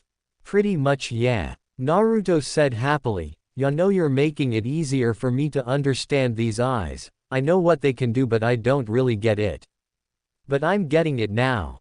Hiruzen latched onto that with a smirk. You were a truly terrible academy student, Naruto, he said lightly, getting snorts from Sasuke and Sakura, who knew firsthand how true that was. I believe you both know the best path forward for Naruto's training, he asked towards Jiraiya and Kakashi. Both of them nodded with a small snort of amusement. Oh yeah? Asked Naruto, what's that? Kakashi walked forward and patted Naruto on the head. You need to study. You have a fundamental lack of knowledge which is impacting your understanding of your newfound awareness thanks to those eyes. Speaking of which, we'll have to name them. It's a new bloodline after all. I don't know, Kakashi, you know who had the worst naming sense I've ever known, and if Naruto is anything. Jiraiya laughed, but he was interrupted by Naruto, who was staring past everyone out the window behind the Hokage's desk with a serious expression on his face. The 6 eyes, he declared, causing a shiver to some in the room. In my heart I know that they are called the Six Eyes. I figured that would be the case. Mused Hiruzen, similar to other bloodlines that could be named one thing or the other, there is always the true name that people who awaken them instinctively know. Lava style rather than magma is one, boil style and steam style both being their own branches. Everything has a true name, and it would seem that the Six Eyes are no different. Very well, then Naruto will heretofore be known as the first user of the Six Eyes bloodline, declared the Hokage, settling the issue. That being said, news will spread on its own due to Chunin exams, but until that is the case, I urge everyone not to mention them to anyone that doesn't already know about them, much less their abilities. Sasuke, you understand the danger of being one of the only users of an ocular jutsu. Sasuke frowned and gave the Hokage a nod in affirmation. When he was younger, he always had an ambush shadow for the sole reason of protecting him from kidnappers and thieves. Security was tight for people like him ever since the Cloud incident with the Hyuga. Naruto laughed and waved a hand. Ah, don't worry about that, I'm plenty strong enough to take care of some small fry going for my eyes. Please, spread word of my awesome abilities, he demanded with a devilish grin and arms spread. He got dead eyes from his teammates in response, making him sweat drop. While Jiraiya and Kakashi just ignored him. That concludes everything I wanted to go over, Hiruzen announced, subtly hinting for them to leave. Ah, I had a question, Naruto said simply with a hand raised. What are we gonna do about the snake girl? She was the one to mark Sasuke with the evil mark that's actively trying to poison him. Jiraiya stepped forward and whacked Naruto on the head lightly. Leave that to us. That girl was in fact my old teammate in disguise, Orochimaru, who's perhaps the most dangerous traitor the Leaf has. I bet I could beat him now, Naruto responded without acknowledging the smack. Speed, strength and a Rasengan won't be enough to do that, and we don't want him going for your eyes, responded Jiraiya seriously, now starting to understand how deep Naruto's ego ran. Naruto shrugged without care, pretty sure the fourth became feared above all others with those three things, but whatever, I'll step in if it gets bad, he declared before turning around leaving the office. The rest of the room watched him leave dumbly. Sasuke and Sakura decided to follow his lead after bowing to the Hokage. After the three genin were gone, Kakashi turned to the Hokage and Jiraiya seriously. How could this have happened? He asked, voicing the thoughts of the other two without knowing. Jiraiya shook his head. No idea, there's never been a concrete reason for bloodlines existing. The Byakugan and Sharingan have been around for thousands of years, so their origin is nearly unknown. The first Hokage's wood style was said to be a mutation unique to him as a result of his titanic life force and the Senju family's affinity to earth and water. Hiruzen stood and looked over to the pictures on the wall, particularly of the fourth Hokage. Naruto hails from a very esteemed bloodline in Kushina, the only daughter of the Uzumaki clan's main bloodline in that generation, and was a distant cousin to Mito, who hailed from the same family. Both were born with powerful chakra that allowed them to subdue even the Nine Tails. But that isn't the only family Naruto was born from. Are you suggesting that Sensei's family had the Six Eyes? Kakashi questioned incredulously. No, that's not possible, Jiraiya said with a shake of his head. Hiruzen raised his hand to stop them. No, not in the way you're both thinking. First, we know nothing of Minato's family. He was an orphan from the Second War as far as we were able to trace. No, I mean that Minato was always able to understand things quickly, and for a person without the Sharingan he was able to perfectly move and react at immense speeds. It could be that his unique natural talents and Kushina's immense chakra power merged into what has been born into the Six Eyes that Naruto has awakened. We also shouldn't completely ignore the presence of the Nine Tails in both Kushina and Naruto. The third Hokage sat into his chair tiredly. At the end of the day, mutations becoming bloodlines is something no one really understands. Orochimaru drove himself insane trying to understand the world because of things like this. He sighed. At the end of the day, the how doesn't exactly matter. Jiraiya said with a sigh, what's left is to see where Naruto goes from here. We don't have to worry about his potential anymore. I don't think anyone has been born with more than him. Kakashi nodded, agreed, with all this taken care of I'm going to be taking Sasuke to train for the month. He needs to be ready for Gaara, he said before leaving the office. The room was silent for a moment before Jiraiya spoke. It could be him, sensei. Jiraiya said full of melancholy, the child of prophecy. Nagato was killed as was Minato, perhaps it is Naruto who has the best of both worlds. Powerful eyes, immense power, and Minato and Kushina's spirit. Hiruzen gazed at his former student fondly, perhaps you are correct. Good luck with him, he added lightly. 1 month later, Chunin Exams Arena. Naruto walked through the tunnel leading to the open area where the finals would take place. In the last month it wouldn't be small to say that he had changed in incredible ways.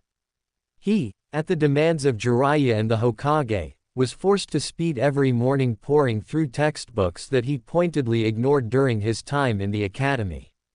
Though a benefit they learned of the 6 eyes was increased processing power for his brain, with that he finished his required readings after the 2nd week. From that it was just practicing taijutsu maneuvers to get his body up to the required level of a chunin. By Jiraiya's estimate he had the raw skill of an experienced genin rather than a chunin hopeful like he was expected to have. Again with practice and training he mastered the Leaf Village's basic forms, Jiraiya's personal advanced steps, and several grappling techniques that he found interesting.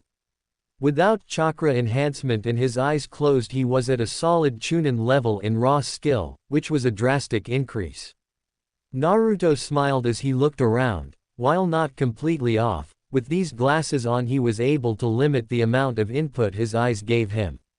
This way he could do things like eat dinner, walk around the village, and water his garden without the constant stream of information his eyes allowed. It didn't tire him out or cause him headaches or anything, just a bit annoying sometimes when he just wants to relax and enjoy his ramen. In addition to his sparkling blue glasses that mirrored the color of his eyes. He changed up his outfit as the colors and style clashed with something fierce. Instead he opted for a slightly oversized black almost blue-tinted jumper, over a black shirt with similar pants. The shins weren't taped down like most as he didn't mind the bagginess, then typical shinobi sandals to round it out. In Jiraiya's own words, he didn't look like a moron anymore, which actually meant he looked good.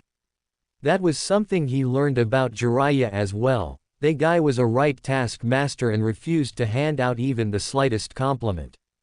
It was so bad that Naruto had to compliment himself during training to combat this. Jiraiya seemed to be flustered by this as he would scowl in the direction of the forest sometimes. All in all, if Naruto were to be completely honest, he didn't think anyone in the village would be much of a challenge anymore.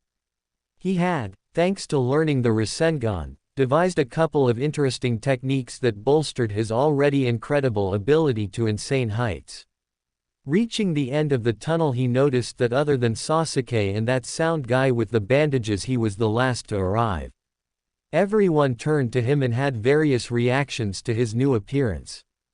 Most were just curious at the change. Naruto grimaced a bit but didn't say anything. The guy with the cough was gone and now it was someone else. Hey, oral fixation, where's bronchitis? He asked, interrupting everyone from their thoughts. Most of the genin sweat dropped at his lack of respect while Genma felt his eye twitch. Things change, I'm the proctor today. Also, don't call me that. My name is Genma. Sure, strange guy. Naruto waved him off and stood to the side smiling at his opponent Neji Hyuga. After a bit Genma touched his heart and nodded, got it. He said lightly, slight change of the order, Sasuke is running late so his fight is to be pushed to the last of the first round. Neji and Naruto, you're up. Genma then announced the same loudly for the crowd who had various reactions to the news of the last Uchiha. Sakura sat down with a worried frown on her face. This was out of character for Sasuke, although very in character for her sensei. She really hoped that it was his fault they were late and not that the tardiness was rubbing off on Sasuke. She looked down at the crowd of genin and felt a slight longing to be a part of the group fighting for promotion. In the last month she had been training very hard, with Naruto of all people, or she assumed it was him and not a clone. She was learning the basic form of chakra enhancement from him as well as how to convert her chakra into earth-natured chakra. Jiraiya, who was training Naruto, even gave her some pointers and jutsu scrolls with low-level beginner elemental jutsu for the earth style. That mixed with her daily dedication to physical conditioning put her several levels above where she was at the start of the exams. She actually felt like she could have competed now. If only Kakashi had taken the time to train her like this prior to the exams. "Where's Sasuke?" asked Ino as she sat next to her. Sakura observed her rival and felt that she wasn't the only one who busted their training in the last month. Her chakra felt different, and she held herself with far more poise than before. "No idea, I'm sure it's Kakashi-sensei's fault. He couldn't arrive on time without a blade to his throat," she complained with a sigh. A booming laugh came from behind her. Team Gai-san's Neji were all seated there to watch the finals. "My eternal rival is always so hip and cool, he never arrives on time," he gushed and complained at the same time somehow. Lee was fired up at his mentor's words while Tenten just sighed with an amused smile at the usual antics of her team. "Yosh! With that announcement it's going to be Neji's turn," proclaimed Lee with excitement. Tenten turned to Lee. "You think he has a chance against Naruto Uzumaki?" she asked. "If he continues to fight with the flames of youth that Gai-sensei taught us, then he will have a great showing," Lee said with a raised fist, his movements a bit sluggish as he was still feeling the effects of the gate. Guy looked down as the genin not fighting were sent to their own observation area, leaving only Naruto and Neji with Genma on the field. He was confident that in raw fighting capability there weren't any genin and few chunin that Neji wouldn't be able beat after the month of training he just put the team through. But he's keenly aware that Naruto Uzumaki wasn't a normal person anymore. Just the way the blonde was standing there, a picture of supreme confidence. His showing against Kiba, the flare of chakra during the second exam and his insight he showed during the prelims led Guy to believe that Naruto was more akin to a Jonin than Chunin. He just hoped that Neji was able to show his ability in the fight. He was confident in all three of his students' abilities, but he was also realistic. Naruto stood across from Neji with a smile, his glasses twinkling in the sunlight. Neji seemed serious and ready to fight. He wasn't planning on smashing him right away as that wouldn't be very sporting. So he would play defense at the start and let the Hyuga dictate the pace. "Begin!" The crowd roared in excitement as the finals started. Neji wasted no time and activated his Byakugan, veins bulging around his eyes as the bloodline flared to life. Naruto looked over his glasses at the activation curiously. The way the chakra coalesced around his eyes and brain from the Byakugan was quite interesting. He wanted to continue looking at them, but the fight started, meaning he should pay attention to Neji. Time to get to it. Neji's chakra flared throughout his body, and he shot forward with great speed. His movements honed even further than they were a month ago under the tutelage of his sensei Guy, and his control over his chakra internally channeled far better than ever before. As soon as he was within range, he jabbed forward with a palm thrust that Naruto leaned away from. Another was similarly avoided. Every time an attack would come, Naruto would dance around it with minimal wasted movement. Neji started to flood his body with even more chakra, more than he could readily control. It gave him a bigger boost, but he was being drained even quicker due to the leakage. Naruto felt he'd shown his ability to move well enough and decided to respond. Neji's palm thrust was caught by Naruto's palm, who then pulled Neji off balance and slammed a ruthless fist into his face, knocking him into the air. Naruto, who was still holding his hand from the palm thrust, yanked his arm, causing him to spin mid-air but not fly further away. Quickly, Naruto spun in place and landed a devastating kick on Neji that sent him tumbling away till he stopped on the ground, wincing from the pain. Naruto started to limber up in place as he waited for Neji to pull himself together and re-engage him. Neji got to his feet and continued the fight. Hayashi Hyuga watched the battle between his nephew and the blonde Uzumaki with a fierce glare on his face, which wasn't really out of place for him. He didn't like the way his incredibly talented nephew was being treated like an unskilled child in front of the whole village and foreign contingent. That being said, he wasn't all that surprised. He and the other clan heads were made aware of the new situation with Naruto about a week ago, when the questions regarding the chakra pulse during the exams made the Hokage finally make them aware of what happened. He and several of the others had demanded Naruto's presence to see for themselves, but the messenger Shinobi was denied by the blonde, and when he was sent back, was sent packing by the boy all the way to the infirmary. All they got out of the Hokage was that Naruto's new bloodline, the Six Eyes, were a terribly powerful ocular jutsu that would give anyone a run for their money. Next to Hiyashi, his youngest daughter looked at him with a frown, her Byakugan active to better see the fight. "Father, why does that boy Naruto possess an ocular jutsu? His clan's name is Uzumaki, and they aren't known for such things," she asked. Hayashi could only spare her a glance. He recently awakened the genetic mutation that has been called the Six Eyes. No one is really sure where they came from, but such is the case with new bloodlines. Hanabi didn't really know anything about new bloodlines but was a bit hesitant to ask more of her father while he was so focused on the match. She wished her big sister was here. She would have explained it and answered all of her questions. Sakura couldn't really say she was all that surprised by the turn of events. Naruto had honestly been faster in the forest. Not to mention, she knew that he was improving his overall skills at taijutsu, which in turn made him drastically better overall. Also, she was intimately familiar with his improvement of raw skill as she was his sparring partner during the month. Lee, on the other hand, was cheering his head off for Neji, likely feeling kinship with the Hyuga now that he was the underdog against a bloodline user. "You can do it, Neji. Let the power of hard work and youth explode," cheered Lee with tears falling from his eyes. Everyone in the stands looked at him with blank expressions before turning to Guy, hoping he would rein in his genin. "Yes, let the springtime of youth explode, Neji," cheered Guy, who was also crying.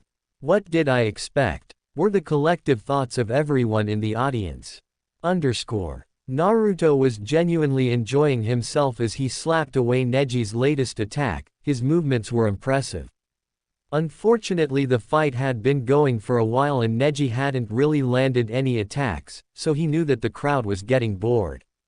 As Neji tumbled back, he felt frustration overtake his calm. When he looked up to his opponent instead of Naruto passively standing around waiting for him to attack once again, he saw the blonde moving towards him at frightening speeds. Knowing that he had no other option, Neji flared his chakra and began spinning quickly. Utilizing one of the Hyuga's prized jutsu, rotation. A large spinning dome of chakra burst into life, forming a nigh-impenetrable barrier around Neji, the Hyuga's ultimate defense.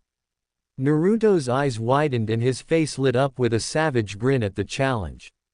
He burst forward at speeds that only a select few watching could see and appeared above the spinning dome with his right hand hovering over the dome. To those who knew anything about the jutsu rotation, they knew that the only way to overcome it was to back off till it was finished, which was usually a couple seconds. For Naruto, he felt a more amusing way to overcome it would be to overtake the power of the rotation and cancel it out with ruthless efficiency. The amount of power and precision to do such a thing was likely only possible for him, but he didn't care since he is him. Neji, who was mid-spin, felt his whole body come to a complete stop and his body rattle from the rapid deceleration. His Byakugan was the only reason he wasn't completely disoriented and knew what had just happened. Naruto overcame his clan's perfect defense, something that quite literally has never happened. Knowing that he needed to get away, he rolled and got to his feet, then hopped further away to gain distance. Naruto watched his opponent back away lazily, might as well show off a ranged attack. I know I need to prove a wide range of abilities to get promoted. I certainly didn't have a good showing in the first part with that written test.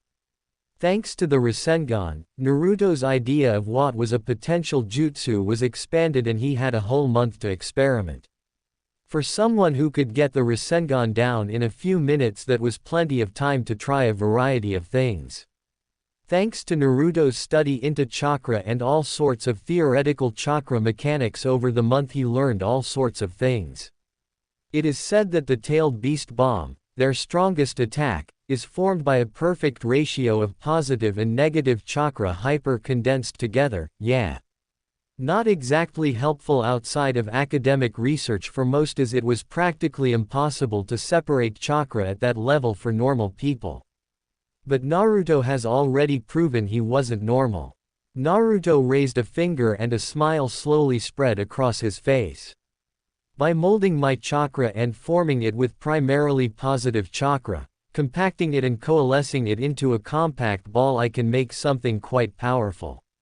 Surrounding the compacted orb of positive chakra with a shell of negative chakra to hold it together, further building the volatility. The reaction is quite something. Naruto thought that as a small glowing orb of blood-red chakra was gathered on the tip of his finger, it gave off an eerie glow even in the harsh sunlight. Chakra enhancement jutsu, red. Naruto intoned as the orb cracked and the power burst forth towards Neji. The shockwave from the attack was so powerful that those in the crowd were unable to move in their seats as the force pushed them further into the chairs. Genma flashed away from the arena to a position behind Naruto to escape, while Neji, who was the target of the attack, could only try and use rotation with all his power. Father! Shouted Hanabi in shock as she tried to cover her face from the wind. She had been on the edge of her seat as her cousin was mercilessly beaten down by the blonde. Now she was actually scared for herself. Hayashi grit his teeth tightly, in both anger and fear, as his Byakugan showed him just how terrible this attack from Naruto was and how close it came to obliterating Neji. It was only thanks to Neji pushing every drop of chakra into a desperate rotation that he was still alive and not a stain on the arena wall. He felt even more anger when he saw the clear amusement on Naruto's face as he lazily watched the fallout from his attack. It was bad enough that the brat effortlessly overcame their rotation in the first place. Now he was displaying jutsu strong enough to be classified as A class on a whim. That boy was no genin. It's over, no one is injured. Hanabi settled down. He commanded. Sakura had thought she couldn't be surprised by Naruto anymore, but then he blew up half the arena and she had to shield herself from the debris as dust and dirt flew everywhere. Next to her, Ino, Choji, Kiba and Hinata were doing the same. Guy grimaced as he watched the jutsu die down. Next to him, Lee and Tenten shouted in worry for Neji. He'd never seen that jutsu before nor anything really like it, so he'd assumed that it was either an ability granted to him by his eyes, or he created it himself with the help of his eyes. Likely an A- class jutsu in pure destructive capability as well as chakra consumption. If he weren't so confident in Neji's rotation, he too would have feared for his student's life. Just what was Naruto thinking, firing something of that magnitude off at a comrade? Wow. That was way stronger than I was expecting. Laughed Naruto as he stared at the fallout of the jutsu.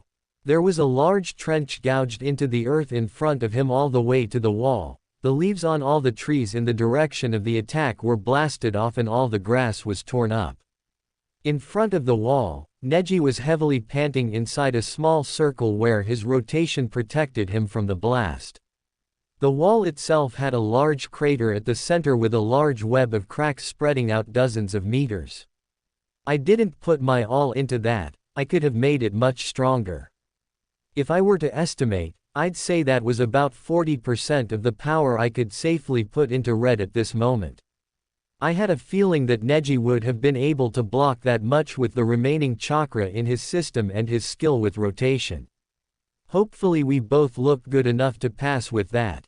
Naruto pushed his glasses back into place and walked over to Neji with a happy little skip. Neji, that was a good fight, but I won, he declared with a grin and a thumbs up. Hey. Oral fixation calls the match, he's out of juice. Naruto yelled to Genma, who had been following behind him towards Neji. His eye twitched at the name, but he didn't disagree with the blonde and called the match in his favor. Naruto soaked up the attention of the crowd, feeling all sorts of things from all the people watching, such as admiration, excitement, unease, and fear. But what won out was excitement as they roared with approval at the match they just got to watch. Instead of going to where the rest of the competitors were, Naruto shot up to the roof of the left building that overlooked the Chunin exams arena. The rightmost building was where the dignitaries sat, as it was the one with the most shade from the sun. The center were where the Hokage and Kazekage sat with their guard, and the left building were where everyone else sat. On the roof of the left building, sitting by himself, was Jiraiya, sipping on a bit of sake as he lounged under an umbrella to shade himself from the harsh sun. He acknowledged Naruto with a nod. Old man Jiraiya greeted Naruto with a grin. What did you think? I tried to make it look as good as possible for both of us to get promoted. Jiraiya hummed as he poured more sake into a saucer. I think you may have drawn it out a bit too long, but no one will hold that against you for making it more of a show in this context. After all, excitement equals more business for the village. He explained, then took another sip of sake. I would say that both of you have a very good chance of promotion. Neji didn't get to show off much strategy since he couldn't really do all that much against you. Again, I don't think Sensei will hold it against him. I made him very aware of how strong you are. Naruto chuckled hearing that and leaned back onto his elbows next to Jiraiya. Oh yeah? Naruto asked lightly. He'd be very curious about that conversation. Jiraiya flicked Naruto on the head. I'm not adding to that ego by telling you that. You think well enough of yourself already, brat, he said with a twitching eye. Jiraiya's attention was drawn back to the arena floor. I believe even within the first few moments of this match the Nara has shown strategic thinking on par with any Chunin. He'll most likely be promoted, Jiraiya said with an impressed look on his face. Naruto gazed down at the match. The Wind Girl was pretty good and Shikamaru was managing to stay a couple steps ahead, keeping him in the fight despite his lack of offensive power. His shadow manipulation could be far better, Naruto commented lightly while looking at the shadow stretching across the ground speeding towards the Wind Girl. He has a far better grasp on it than his ability would suggest. It's like he's putting barely any effort into commanding the shadow. Then he tilted his head thoughtfully. You know what? That's pretty on brand for Shikamaru now that I'm thinking about it. Jiraiya snorted in amusement. Yeah, he's the Jonin Commander Shikaku's son. That man wouldn't get out of bed if his wife wasn't there to nag him, he said with a laugh. Not surprised his son has a general lack of urgency at this age. Shikamaru's dad is that important, huh? Naruto said in wonder. He was aware that his father was the clan head of the Nara clan, but he didn't know he also held a position of importance of that level. Yeah, Shikaku Nara, he's one of the most brilliant minds to ever grace the village. In terms of pure strategic thinking he's likely the best, responded Jiraiya. Naruto turned to him curiously. Even better than old man Hokage, you and Kakashi-sensei. Jiraiya barked out a laugh. Me? I'm no strategist. I wouldn't call myself dumb, but I'm more of a solo act and can adapt better than most to a variety of circumstances, but commanding others isn't really my forte. Kakashi is an excellent mission leader, but he's never had to effectively lead more than a handful of shinobi. I would say Sensei is a close second with an elder by the name of Danzo in third. Both of them have experience leading large numbers effectively and winning battles without having to be there in person. That's what it means to be a true strategist, using what's available to you to achieve the best outcome without having to be there. Naruto hummed in thought, then I'm not much of a strategist. He mused simply. Jiraiya shook his head, you and I are similar in that regard, we're solo acts. Able to adapt to any situation and come out favorably, but not really suited to leading great numbers without being in the front. He replied. Down below gasps were heard as Shikamaru had effectively ensnared the Wind Girl with his shadow, capturing her and securing the victory. Naruto fell over laughing when instead of accepting the win he decided to forfeit, saying he was out of chakra. He's still got plenty, laughed Naruto. Jiraiya started laughing after hearing that, then he just didn't want to compete anymore, just like his father. It would seem that the puppet guy had forfeited his match to Shino, which is why Shikamaru was the one to fight just now. That meant that next up was Sasuke and Gaara, to which the former still wasn't here yet. Naruto frowned at that, wondering why Kakashi and Sasuke would be so late to arrive at something this important. Jiraiya looked to the sky with a sigh. While we're waiting, I should tell you something. That Gaara, he's like you. He holds the one-tailed beast within him. I was able to confirm it during our month of training. Why tell me? Asked Naruto with a frown. Jiraiya sighed. Just in case things go south with this match, I want you to know what's really going on. I believed it was a bloodline similar to the fourth cage that allowed him to manipulate sand, but it's a byproduct of having the demon sealed within him. And all I got from the Nine Tails was the hatred and fear of my countrymen. Naruto commented lightly, hiding just how much it still stung thinking back to his childhood. Jiraiya just looked away, not wanting to respond to that. Down below, the crowd was growing restless at having to wait for Sasuke to show up for the exams to continue.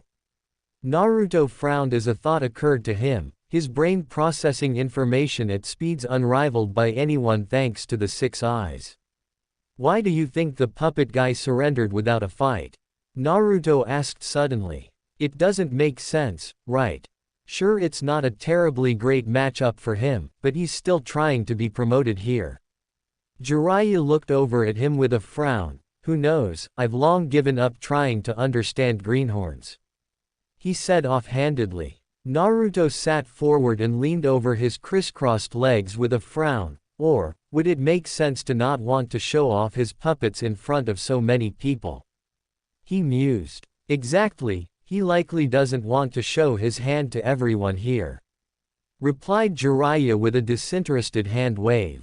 Naruto rubbed his chin in thought. I suppose, but do you think he has some sort of ulterior motive for the exam?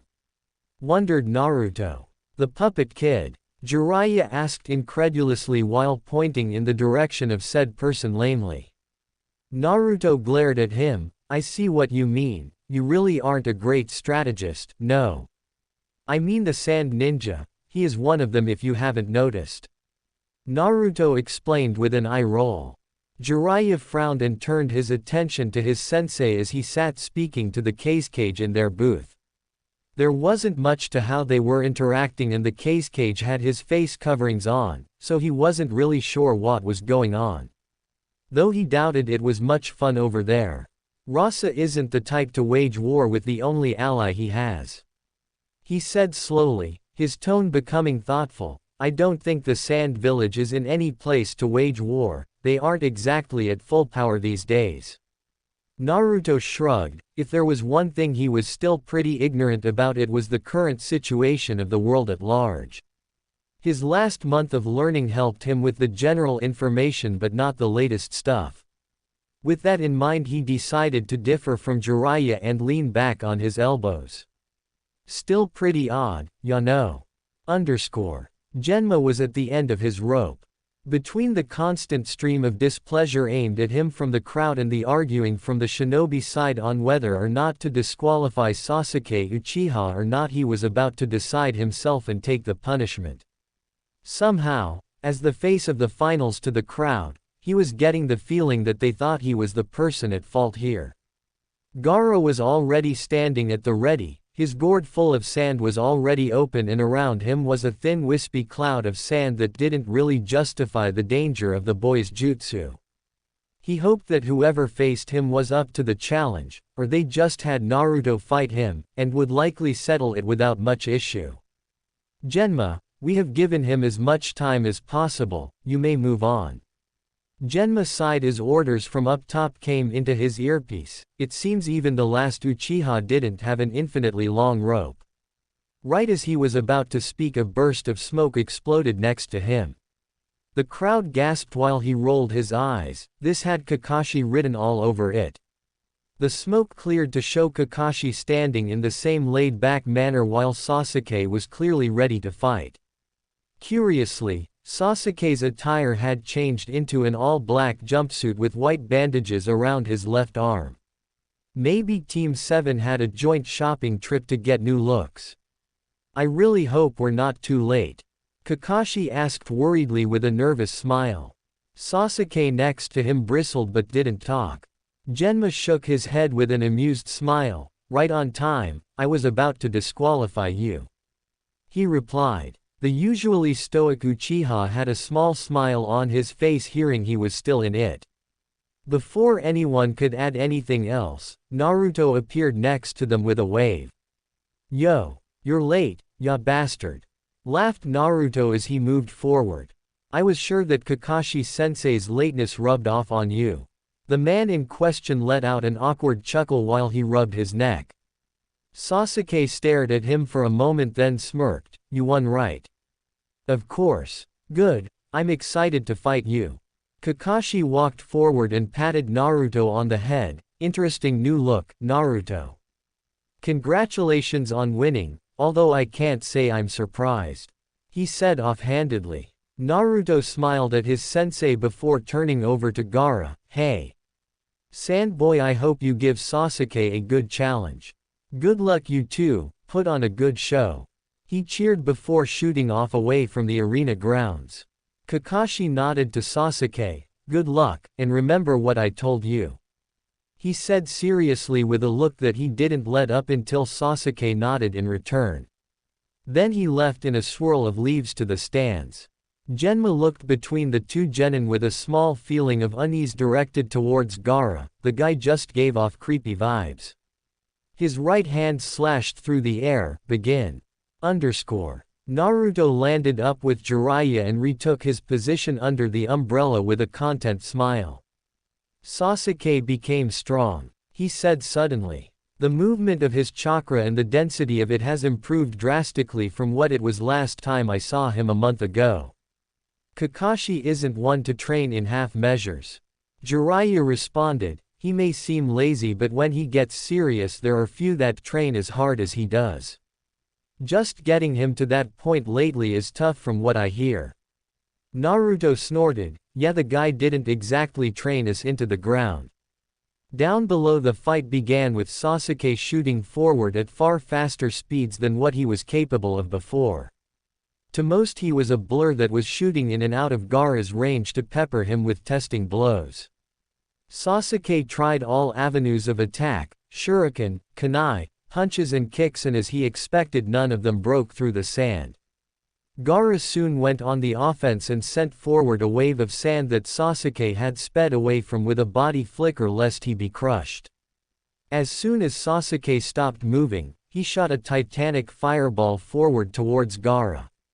Even in the stand they felt the terrible heat of the fire jutsu as it neared Gaara. As expected, sand rushed to block the fire, and when contact was made there was a large explosion that blasted away all the loose debris in the immediate area. Sasuke's jutsu is stronger thanks to his improved chakra and control over it, commented Naruto. Jiraiya hummed. He'll need more than speed. Lee in the preliminaries was faster and that didn't win him the match. he said seriously as he watched the young Uchiha battle with Gaara.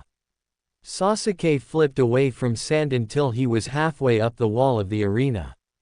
He looked down at Gaara with a frown. Nothing he did was able to really get through, and now Gaara had locked himself behind a dome of sand that he wasn't getting through with brute strength. Knowing this was the scenario he prepared for, he started flashing through seals. "Oh," Naruto said lightly as the sounds of thousands of chirping birds filled the arena. "Interesting, that should do it. Curious jutsu to teach a genin." Jiraiya commented lightly with a frown but didn't add more. Sakura gasped as she saw the familiar lightning jutsu, then turned to Kakashi. "You taught him that jutsu from the bridge," she shouted in shock. Kakashi's eye smiled at her. It was the best way for him to penetrate the defense of Gaara. "Sasuke and I are quite similar too, since we both share a lightning affinity and possess the Sharingan. It felt right teaching it to him," he said while watching Sasuke charge forward at ludicrous speeds towards Gaara.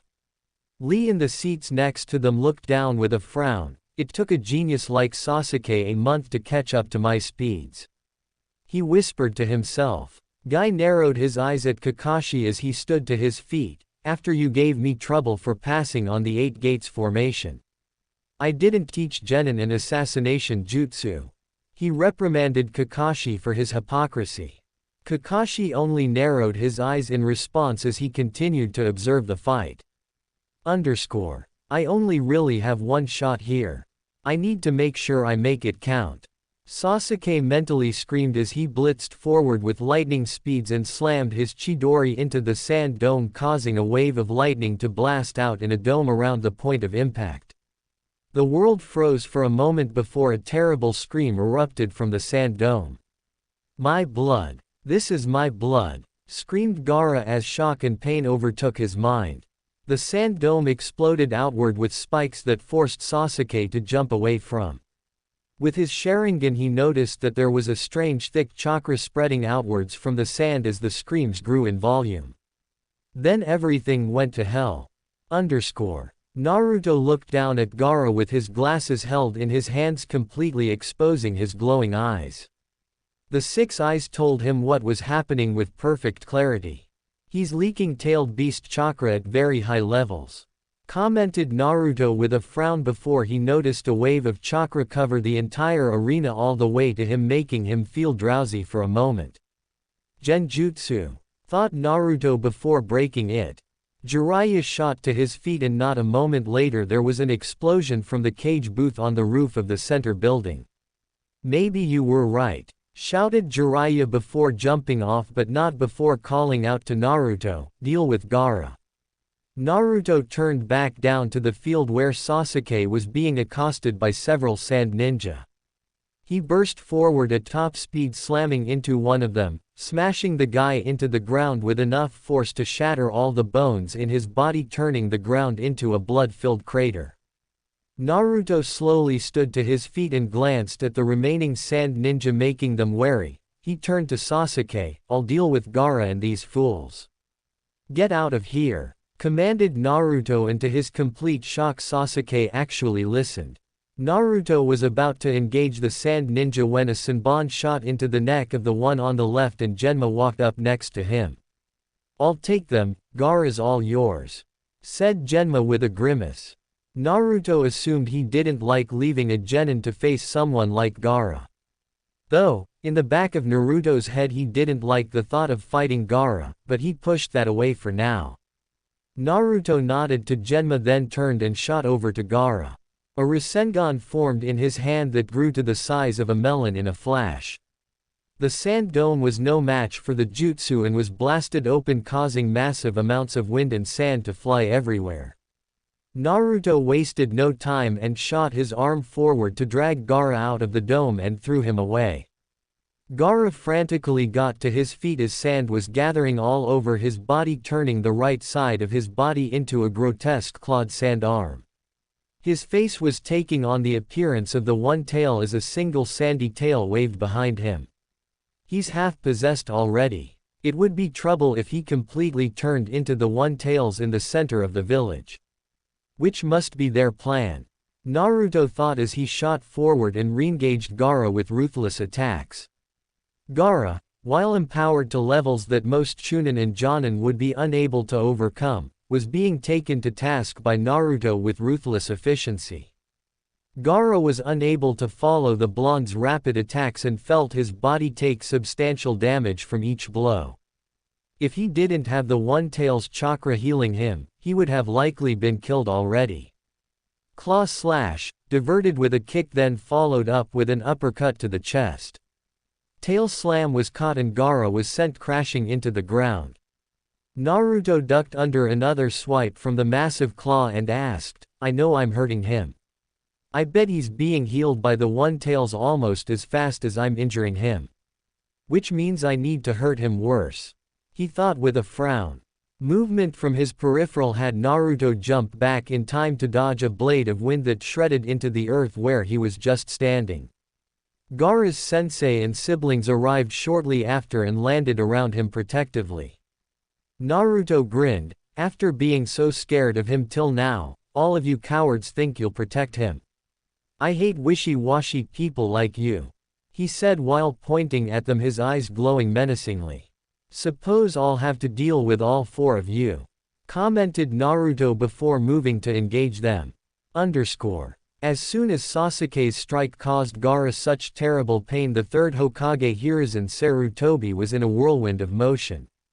First the booth exploded. He had avoided the blast by jumping up, but was caught in the air by the cage who held a blade to his throat. Then he realized foolishly that his student had taken the place of the cage and was using the exams as a means to destroy the village. Truly, Orochimaru, I have failed you, Hiruzen said mournfully, completely unconcerned with the kunai to his throat. Behind him Orochimaru tsked, having noticed the Hokage's calm aura. Foolish old man, you think you're in control here? He demanded angrily. In the instant he asked, to which Orochimaru would later admonish himself for making such a mistake, he was blasted backward into the roof tile by a release of hyper-dense chakra. If it weren't for the barrier surrounding the two of them, the Anbu watching the fight would have found themselves forced to their knees from the pressure. The third Hokage of the Leaf, Hiruzen Sarutobi, the professor and proclaimed god of Shinobi, had activated the full weight of his chakra for the first time since the Nine Tails had rampaged through the village. Orochimaru shot to his feet and grit his teeth. Surely you don't think a showing such as this would intimidate me? He demanded. I saw you in your prime and this is a far cry from those days, sensei. Hiruzen sighed. Did I teach you nothing about looking underneath?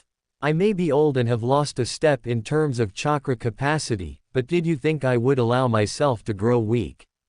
You're a fool if so. I bled for every bit of my strength and I would sooner die than let it go easily. He proclaimed with a visible aura of chakra shrouding his body with fiery red wisps flailing around him. Orochimaru stood and released the full weight of his chakra in response. The purple viscous aura surrounded his body, and the roof tiles were further destroyed around them. Different from the Hokage's hyper-dense chakra, Orochimaru's was a vast lake of power that was begging to be unleashed towards his opponent. A single seal from the Hokage had a terrible river of mud blast into life to remove the snake's footing, sending him tumbling away. With another seal, the air on the roof superheated, followed by a sharp tongue of flame blasted the mud river, hardening it. 3 seals and the Hokage slammed his palm on the roof. Chakra glowered over the mound of hardened mud that turned into a brilliant explosion where Orochimaru had been buried. At the time it would take a Jonin to cast a single B-class jutsu. The third Hokage casted 2, followed by a combination jutsu with ruthless efficiency. Such was the level skill of the once touted god of Shinobi. Hiruzen glared at the smoke billowing out from the jutsu's epicenter with disgust. Get up. If that was all it took to kill you, then I'm sure you would be long dead, demanded Hiruzen as he tore his Hokage robes off to reveal his battle attire. Further away from the epicenter of the blast, Orochimaru rose from the ground looking burned but not altogether that injured. He was grinning at his sensei as if he found that show of power amusing. Perhaps you've still got some power left in that rotting carcass, sensei. Mused Orochimaru before slamming his hand onto the roof for his jutsu. I had meticulously prepared this reunion for you, please enjoy it, sensei. He said as two coffins rose from the ground followed by a third that failed halfway up. Hiruzen stared at them in horror. You've defiled them. They were at peace, he whispered to himself as the dead faces of his predecessors were revealed to the world. Kakashi had known something was off today. Duck under a kick, stab a kunai into the femoral. It was odd that the Sand Village would send a Jinchuriki to a foreign country's exam when they were as unstable as Gaara. Parry a slash then slice the throat. Now he was back in the familiar dance he mastered during the Third Great Ninja War. Next to him Guy was smashing Sound and Sand Ninja with every punch and kick. Both of them were doing their utmost to protect the civilians that were incapacitated from the Genjutsu as well as the genin huddled that were down in the stands. Naruto is fighting Gaara. Sasuke shouted as he got back to the stands slightly out of breath. I did as you asked, and didn't fight Gaara if he went ballistic. He said with a frown while not meeting Kakashi's eyes. It was a stipulation that Kakashi imposed before their training began. In return for learning the Chidori, Sasuke would swear that should Gaara lose control of himself he would back off and surrender.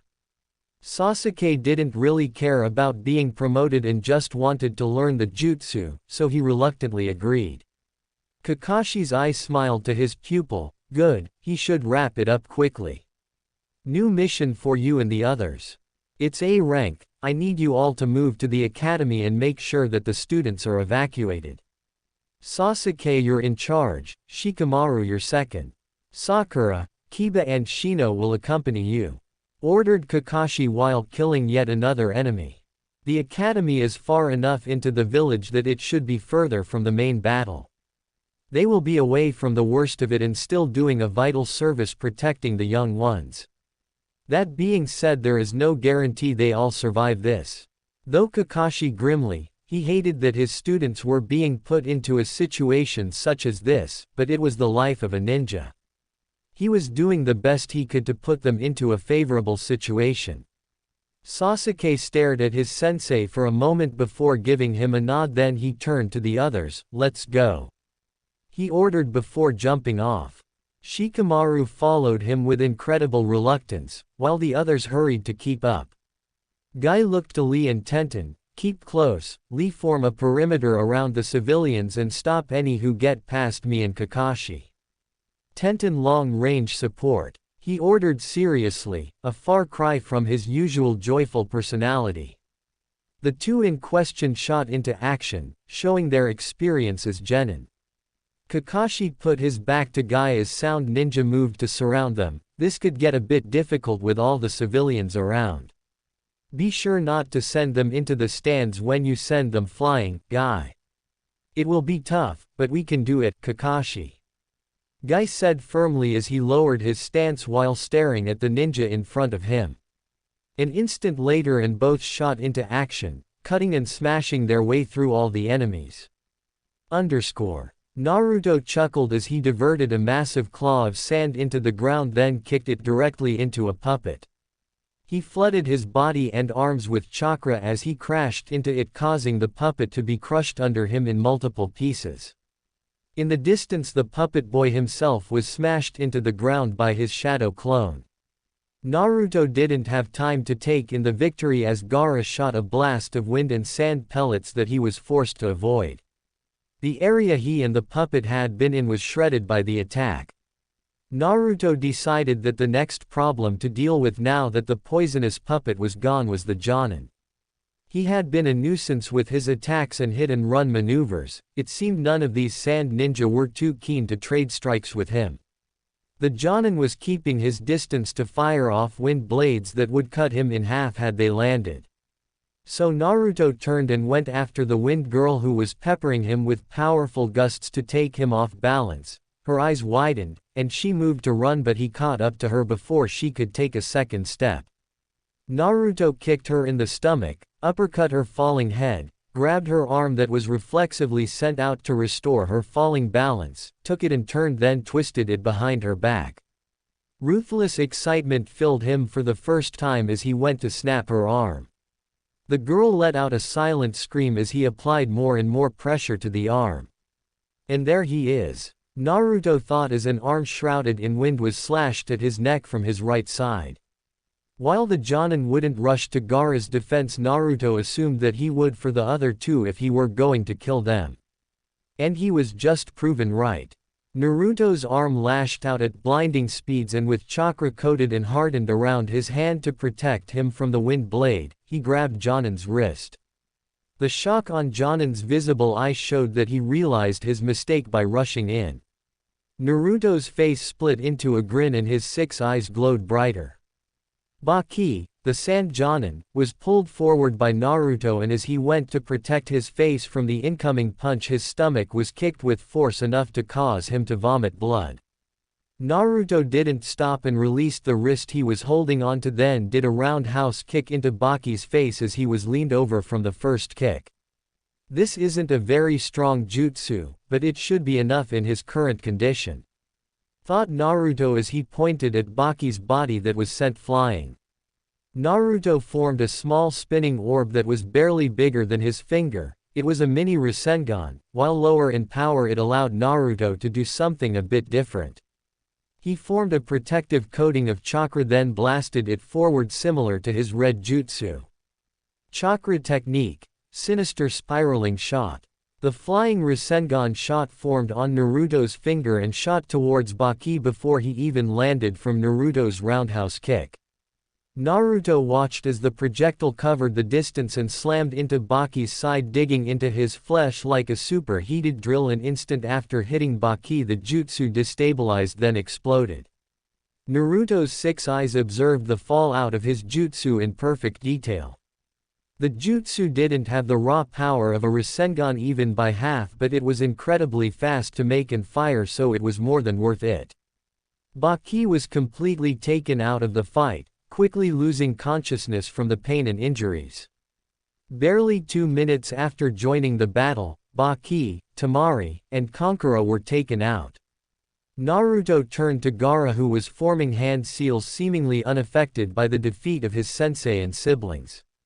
"You're pretty cold-blooded, Gaara," mused Naruto lightly. He gestured to the 3 sand ninja. "Don't mind that your family and sensei were taken down, even a little bit?" he asked. "I care for nothing but giving mother your blood." Gaara seemed to growl before his face became deranged. "Let me prove my existence," he screamed as he released a sand twister at Naruto that was destroying anything in its path.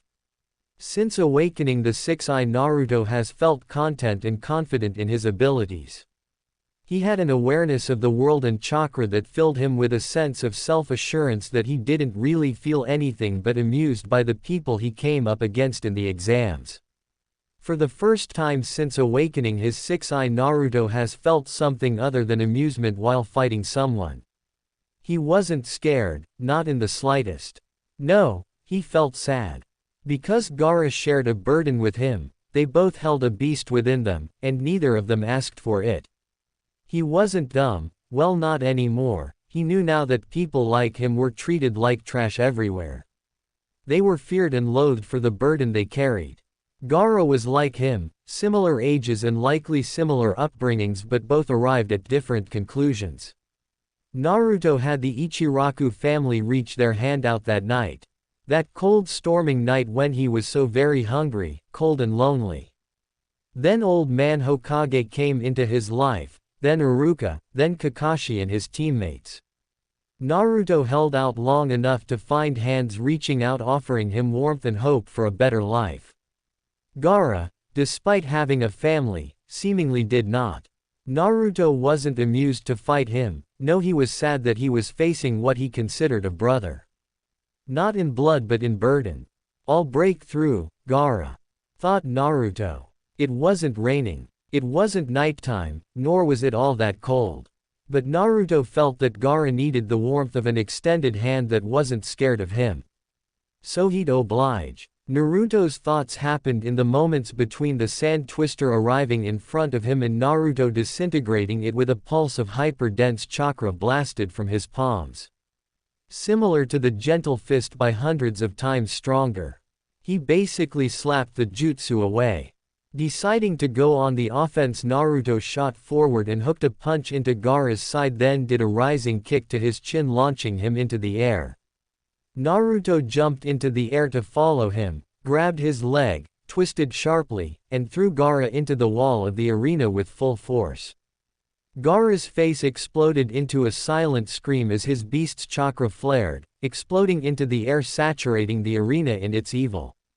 Naruto moved to stop him, but a mountain of sand surrounded Gaara as he was approaching, protecting him and slowly forming into the one-tailed beast, with Gaara perched out of its forehead. At the top, Gaara performed a jutsu that switched his consciousness with the beast's, letting it take control. "Oh, well, I may have taken a bit too long here," Naruto said with a nervous laugh. "I should probably pick it up now." He knew that the mere appearance of the beast was going to terrify the ninja as they fought. No one older than him had forgotten what a tailed beast could do to the village. Naruto had no desire to allow the beast to remain very long. Naruto flared all of his chakra and strengthened himself to his current limit. His eyes allowed him to see the forming of the beast's consciousness from the jutsu. It would take control in roughly 1 second. He needed to move. He knew it wouldn't be in time of its awakening, but he would beat its subsequent actions at his top speed. "Yeah, I'm free, baby," shouted the beast, its voice so loud everyone in the village heard it. It was interrupted by a commotion on his head. Naruto landed in front of Gaara in a flash. The sand from his path running up the beast exploded from the force of his steps. He didn't hesitate as he noticed the sand was forming tentacles around Gaara to stop him from hitting its host. Naruto's fist impacted Gaara's forehead ruthlessly, waking him from this jutsu, destabilizing the fully realized beast's chakra. "No!" screamed the One-Tails as it tried to fight Gaara's returning consciousness but was failing rapidly. Every leaf ninja in the village breathed a sigh of relief as the One-Tails was sent away as fast as it arrived. The only damage it caused was from its forming along the walls of the arena. Gaara woke up as he was falling and stared at Naruto in horror. "No, no, no, no. I won't let you take it away. I won't let you destroy my existence," he shouted in terror. He was trying to call for his sand but found he was out of strength. Naruto landed on his feet as Gaara fell on his front, hitting the ground roughly. Naruto walked forward and sat crisscrossed in front of him with a frown. How are you so strong?" Gaara asked in a broken voice. Naruto's eyes, that usually glowed with unimaginable power, were dull with sadness. As much as he enjoyed fighting and beating people, he found no joy from this victory. "It's unbearable, right?" asked Naruto with a frown. "Being alone. I know the feeling well. I was spat on, kicked, and hated for the beast within me. I was alone, and in the silence of my solitude I hated them. I hated everything. I wanted to crush them, to get back at them for treating me this way when I didn't even know why. Perhaps even a part of me still resents them." Mused by Naruto as the sounds of the battle sounded in the distance, Gaara listened, enraptured by his words. "But I was saved by my friends. By those who I now hold precious to me above all else, even myself." Gaara's eyes showed his shock at those words. "It is for them that I fight so hard. I won't ever lose, and I won't ever let anything happen to them. If you or anyone else tries to harm them, I'll kill you," Naruto said with a fierce glare that shook Gaara to his core. Suddenly between Gaara and Naruto appeared 3 sets of feet. Naruto looked up to see a heavily exhausted and injured Team Baki standing in front of Gaara, warily but fully committed to protecting the downed boy. Naruto looked at them for a moment before he smiled. "I see," he said lightly as he noticed that in their eyes were no longer filled with wariness or fear of Gaara. No, in the 2 siblings there was nothing but worry and fear for him. Baki was similarly worried, like Kakashi was for them when he stood off against Zabuza. Gaara, you have a fine team. Naruto said with a smile, I trust that all of you will leave. Baki nodded firmly, yes, the cage is not leading us.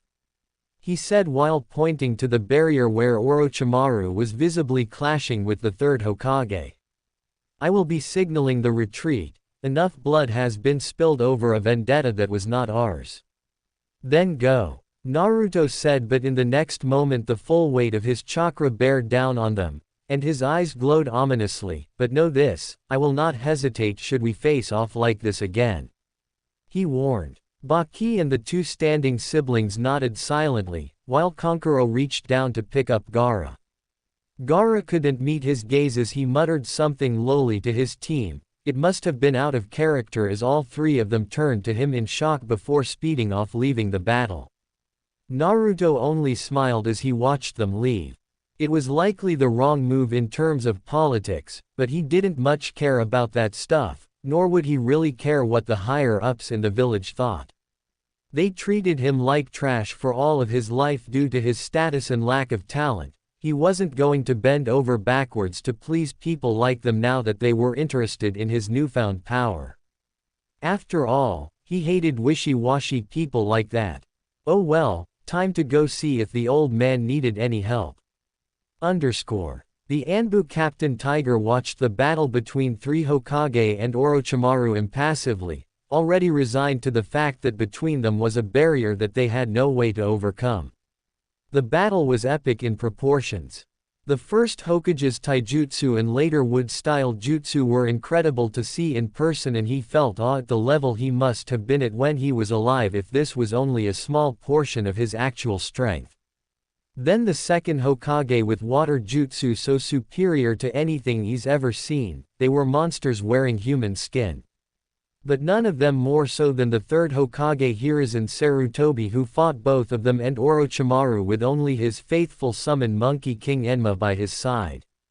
While the Hokage's power was holding up well enough, he was noticeably holding back from using too much ninjutsu, favoring chakra enhancement and bojutsu for the fight. Though he was clearly at the end of his rope. Tiger was only thankful that the appearance of the One-Tails paused the fighting between them long enough for the Hokage to catch his breath. Though the break wasn't much, it clearly helped. How's he holding up? Tiger spun around at the sudden voice and was face to face with the now infamous Six Eyes that had been whispered about at Anbu headquarters. Naruto Uzumaki gazed at him dispassionately as he waited for an answer.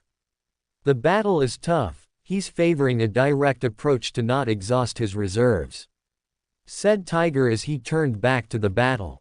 I don't know how long he can hold out against two undead Hokage on top of Orochimaru.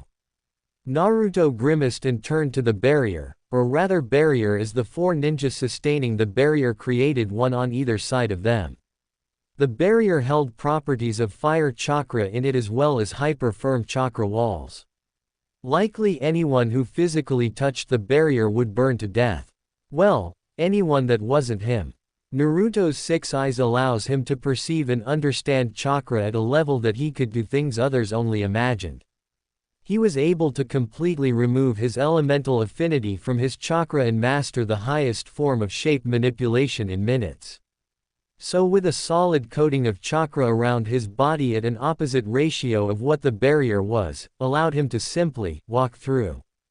To the barrier that was chakra-based and static, it couldn't fight something that was its inverse, it would simply react in the inverse.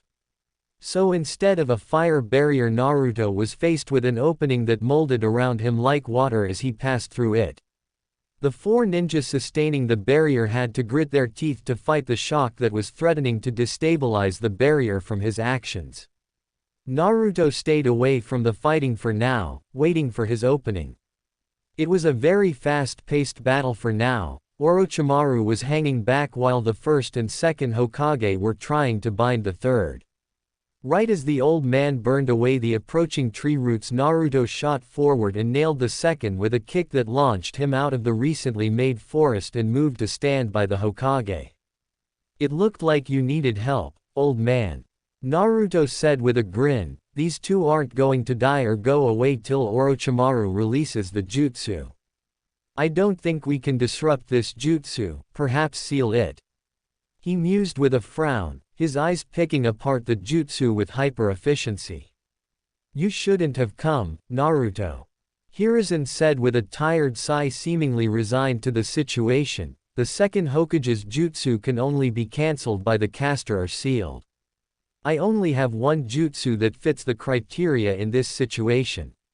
Naruto turned to look at him. What's the plan, old man? He asked. Hiruzen glanced at him before gripping his staff firmly. You will stay back and provide support at range and nothing else. Orochimaru made himself known at this point. A young Naruto, welcome. He shouted gleefully, I simply must bring you home with me. Those eyes of yours are a scientific marvel I'm oh so curious to research. Naruto turned to him with a disgusted frown. Oi. I have no intention of going with you. You're lucky the old man won't let me kill you. He shouted back. Enough. The third shouted before he rushed at the first Hokage, who mirrored his movements. Naruto watched impassively as the old man made easy work of the first with his staff, the range and power of it allowing him to easily dispatch the revived Hokage. It was like the old man was capable of shredding the wood with no effort with the speed in which he dispatched every jutsu the first sent at him. The second wasn't going to sit out of the fight as he weaved a single seal to produce a massive water dragon that raised the humidity in the barrier tenfold. Naruto watched as the chakra in the air folded in on itself hundreds of times over, utilizing the water in the air to form massive amounts of water for the jutsu. He didn't think he'd have been capable of ever doing something like that if he didn't have the 6 eyes. Seeing the wood style in person also showed him the depth of power the first Hokage had at his disposal. Witnessing these feats of strength from the 3 Hokage in front of him led Naruto to understand something. He wasn't the strongest, not yet. As he was now, Naruto was supremely confident in his ability to fight anyone. He was sure that he wouldn't lose to Orochimaru even, but seeing the Hokage fight, at weakened levels as well, showed him that the summit of power he would need to reach to be called the strongest was still above him. That wasn't to say as they are now too strong to jump in. No, the old man was likely capable of beating him with his sheer jutsu knowledge and adaptability, but Naruto had things that no one else had. Complete unpredictability. Mix that with his 6 eyes and he wasn't going to be ignored. Naruto flared chakra within his body to the max that his body could withstand. He talked to himself as the power flowing through him was a bit heavy on his muscles and he could tell he was pushing them to the max. Hiruzen spun his staff at immense speeds around himself as he severed all the incoming roots. The instant the wood was taken care of, Hiruzen jumped straight up, flashed 2 one-handed hand seals and released a compacted stream of lightning towards the second Hokage who was building up water for a jutsu. Hiruzen didn't bother to watch the jutsu as he extended the staff towards the first Hokage as the dead ninja was rushing to attack. Before Hiruzen could do anything more than slam the first Hokage into the roof with his staff, a blur came into the fight. The first Hokage, after getting smashed into the ground, was attacked by Naruto. The first Hokage quickly responded to the blonde, some of his body reforming under the effects of the reanimation jutsu. Naruto ducked under a kick, lashed out with a jab that was caught by the first. Naruto's eyes narrowed in response. As his fist was caught by the first, the dead Hokage lashed out with his own punch that Naruto caught. He noticed with his eyes that the first was using chakra enhancement differently than normal. As he caught the dead Hokage's punch, he felt the effects as he was nearly blasted away from the Hokage from the sheer force of the punch. He's never experienced that level of power, he doubtedly with the 5th gate open hit that hard. You're quite strong, I'm honestly impressed by Lord First Hokage.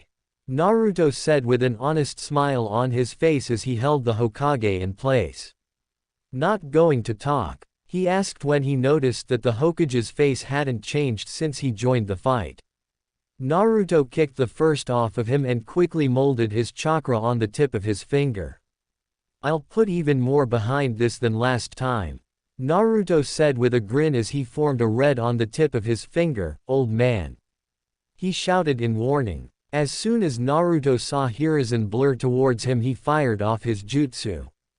Unlike a wind jutsu, chakra enhancement technique, red was a powerful reaction of positive chakra violently condensed in on itself into a tightly compacted orb.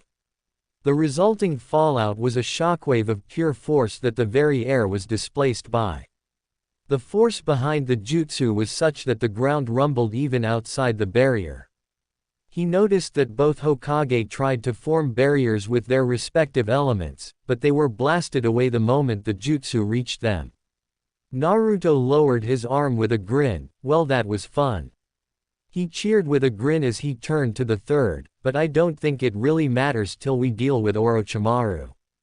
My predecessors were sent into the barrier, completely burning their bodies away. The rate of the regeneration will have them returned in less than 2 minutes. Informed Hiruzen as he formed a set of seals with speed that Naruto would have never comprehended without his 6 eyes. I want you to engage Orochimaru. The third said with deep reluctance on his face. Your speed and strength is at a level that he won't be able to ignore you. However, I will move in as soon as this jutsu is ready. When that time comes, get out of the way. Naruto turned to the old man and stared at him for a moment. The chakra swirling inside of him was a mixture of so many different elemental ratios that he was genuinely curious as the outcome. But the power in the jutsu he was building showed the old man's resolve to finish off his former student, so Naruto could only nod with a happy smile. As Orochimaru was shaking off the disorientation of the red attack, he barely noticed a blue blur coming at him. Naruto slammed a ruthless kick into the snake's ribs that stole his breath. A 2-punch combo followed the kick at top speed. Knowing he needed distance, Orochimaru lashed out with a dozen snakes from his arm and jumped back. Naruto tore the incoming snakes apart with his bare hands, laced and coated with chakra, and moved to close the distance. Orochimaru smirked, then regurgitated a sword. Naruto's face grew with disgust as he flew towards Orochimaru, who keeps a sword inside them. I knew you were a freak, he said with wide eyes. Ever heard of seals? You can keep all sorts of things inside them.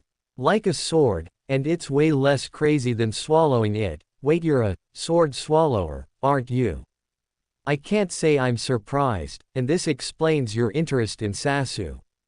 Enough, screamed Orochimaru as he swiped his sword in a wide arc. Naruto's 6 eyes noticed the chakra flowing through the blade, causing it to grow. He was aware of the sword's ability before it was able to grow 5 millimeters, such was the processing speed of his eyes. To those who watched, the blade grew nearly in an instant as Orochimaru went to bisect Naruto. The Anbu held their breath as Naruto was mid-air while the swipe came for him, and they didn't see a way to avoid the attack. Behind them, molding chakra at a furious pace, the third Hokage grit his teeth at seeing. He's got me with this timing. I guess this is the level of battle that I am just able to reach at my max. I need to increase my base level. This is the max my muscles can be enhanced without shredding them. Oh well, getting thrashed by Jiraiya more than made that clear. I guess I have to use it even though it's not totally ready. Thought Naruto as he watched the elongated blade cut through the distance towards his neck. In the month before the finals, Naruto's training consisted of him learning all that he missed out on during the academy and as much as he could about chakra in the remaining time. Naruto's attention span during his academy time made it hard for him to sit and read or listen to his teachers. This made it hard for him to properly understand what he was seeing with the 6 eyes. It didn't take long to go through everything he missed and ignored. From there he pushed to learn the basics of elemental chakras, shape, form, barriers, positive and negative principles, and final time and space jutsu. Naruto was able to form and manipulate theoretical chakras due to his perfect perception, control and understanding of chakra with the 6 eyes. Red came from manipulating pure positive chakra. Blue, a jutsu he hasn't totally finished, was the inverse. Time and space jutsu, which from what he was understanding were basically teleportation and wormhole jutsu as they were now, were the highest level of ninjutsu and sealing jutsu. However, Naruto thought of separating time and space jutsu as a technique. Manipulating space by itself or time by itself, at large scales the level of energy would be impossible with the levels of chakra he possessed, but at small scales he could influence them. So he created a defensive jutsu, more of a barrier than anything else, but the chakra that formed it was in fact time in nature. It wouldn't have been possible without witnessing Jiraiya use the summoning jutsu, a time-space jutsu if at a lower level than the second and fourth Hokage's flying Raijin jutsu. Seeing the chakra in action allowed Naruto to try and form it. Thus, infinity was born. In Jiraiya of the Sannin's own words, it was the most incredible jutsu he's ever seen or heard of. The blade of Orochimaru sliced towards Naruto, who lifted his left hand into its path and formed 3 one-handed hand seals. The blade made a sound as it made contact and Naruto's eyes shone brightly as his jutsu held firm. The point of contact between Naruto's hand and the blade was separated by inches. Orochimaru on the ground holding the blade grit his teeth as he tried to close the last bit of distance but found it impossible. At this moment, this is the 3rd time I've been able to activate infinity. It's only the size of my torso and I need 3 seals to properly mold the chakra, but with time and practice it will cover me. Naruto grinned at the thought of his perfect defense. Those watching the battle, the Sound Ninja, the Anbu, Orochimaru, and finally the 3rd Hokage were racking their brains trying to figure out the jutsu. However, the only one who knew, Naruto, wasn't about to share. Infinity is a barrier jutsu that is formed entirely by time-based chakra manipulation. It is 0.5 millimeter thick and lies 50 millimeters from my body. It's not stopping the blade, it's actually continuously slowing the blade down. A space-based barrier would be nearly impossible to use like this. The fact that the blade is still moving, but losing its speed by half every time it grows even the infinitesimally close possible means that I can sustain this barrier energy-wise without too much hassle. It's truly the focus that is difficult and molding the chakra correctly. With infinity up I will never be touched, like the distance between numbers 1 and 2 and the infinite number of fractions between them, the blade will never reach me. Naruto's grin became savagely wide as he locked eyes with Orochimaru. The slashing blade then contacted Naruto's defense till now barely lasting 2 seconds. But they were still locked into the stalemate, neither side giving an inch. "Naruto!" shouted the 3rd Hokage from the other side of the roof. Humming happily, Naruto allowed the momentum of the slash to push him away and land far enough away that the Hokage could attack.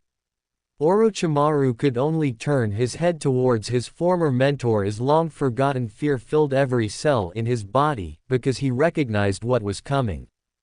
Hiruzen Sarutobi was considered the god of shinobi for many reasons, most notably was his mastery of all shape and form changes in chakra. He mastered all 5 elements to the level of a primary affinity, was able to mold his chakra into any shape he desired and was capable of harnessing yin and yang chakra. Something no shinobi could do, bearing the great sage of the past and wielders of the legendary Rinnegan. The ultimate jutsu of the 3rd Hokage was this, Requiem of the Sage. First it began by molding all the elements and keeping their strongest quality, the shredding wind, the solid foundation of the earth, the piercing energy of lightning, the power of flame and the ever-shifting form of the water. And binding them with pure yang chakra as the glue. Both of Hiruzen's hands were put together in the form of a prayer and black lightning surrounded them, sparking erratically with a white halo of chakra glowing around his hands that sparked with blue lightning. His face was covered with shadow hiding his expression from both Naruto and Orochimaru, but they knew it likely held a look of immense concentration. The instant Orochimaru looked from Naruto to the Hokage, a flash of blinding light overtook the rooftop, followed by a sonic boom that had everyone in the village reeling. Naruto was able to witness the beam of violent energy swirling with arcs of chaotic energy that destroyed everything it came into contact with. Orochimaru could do nothing but harden his body with chakra and hope the natural chakra in his body would let him survive this. The twin barriers keeping the three of them inside the rooftop were torn through as if it was paper, and the beam continued until it impacted a building across the street, blowing it sky high. The ninja standing atop the building were torn to shreds, leaving only dust in their wake, and the building itself was only rubble. Naruto could only say that he had never been as impressed as he was right now. He turned back to the Hokage and audibly gasped. The old man's coils were all burned, his body was quivering, and he had a look of utter exhaustion on his face. Naruto rushed over, barely beating the Anbu, who were now able to join them, and caught the Hokage before he could fall to the ground. He needs emergency medical attention, all of his chakra coils are severely burned, shouted Naruto to the Anbu. One with green hair moved forward and began trying to heal the Hokage. Naruto turned to where Orochimaru was before the attack and frowned. There was nothing left of the area, and if Orochimaru lived or died they wouldn't be able to confirm it. However, there were two things that were there that Naruto could confirm. The first and second Hokage moved forward, this time with facial expressions shifting as they gazed at the third.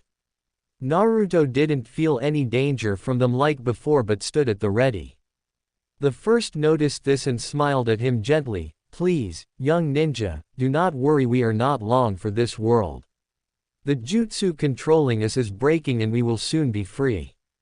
He reassured. Oh Sarutobi, you have more than surpassed me, he said with a fond smile on his face.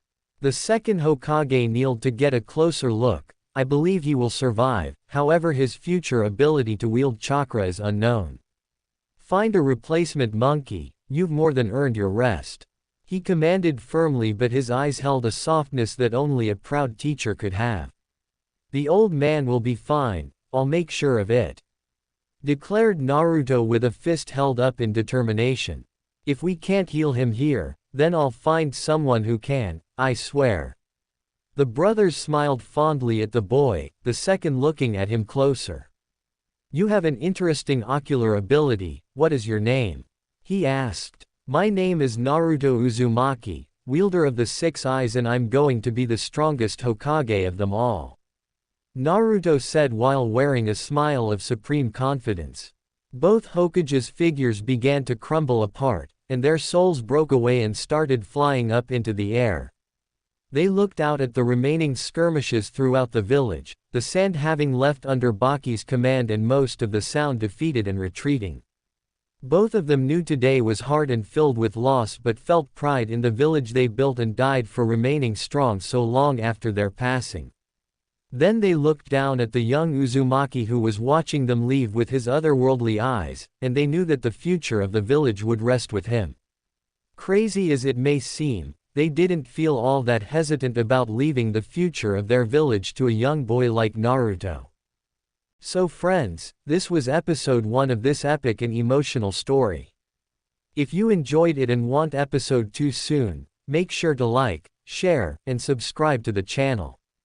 Also comment down your thoughts. Do you think Naruto should forgive Konoha after 7 years, or make them face the consequences of their betrayal? I'll see you in the next episode.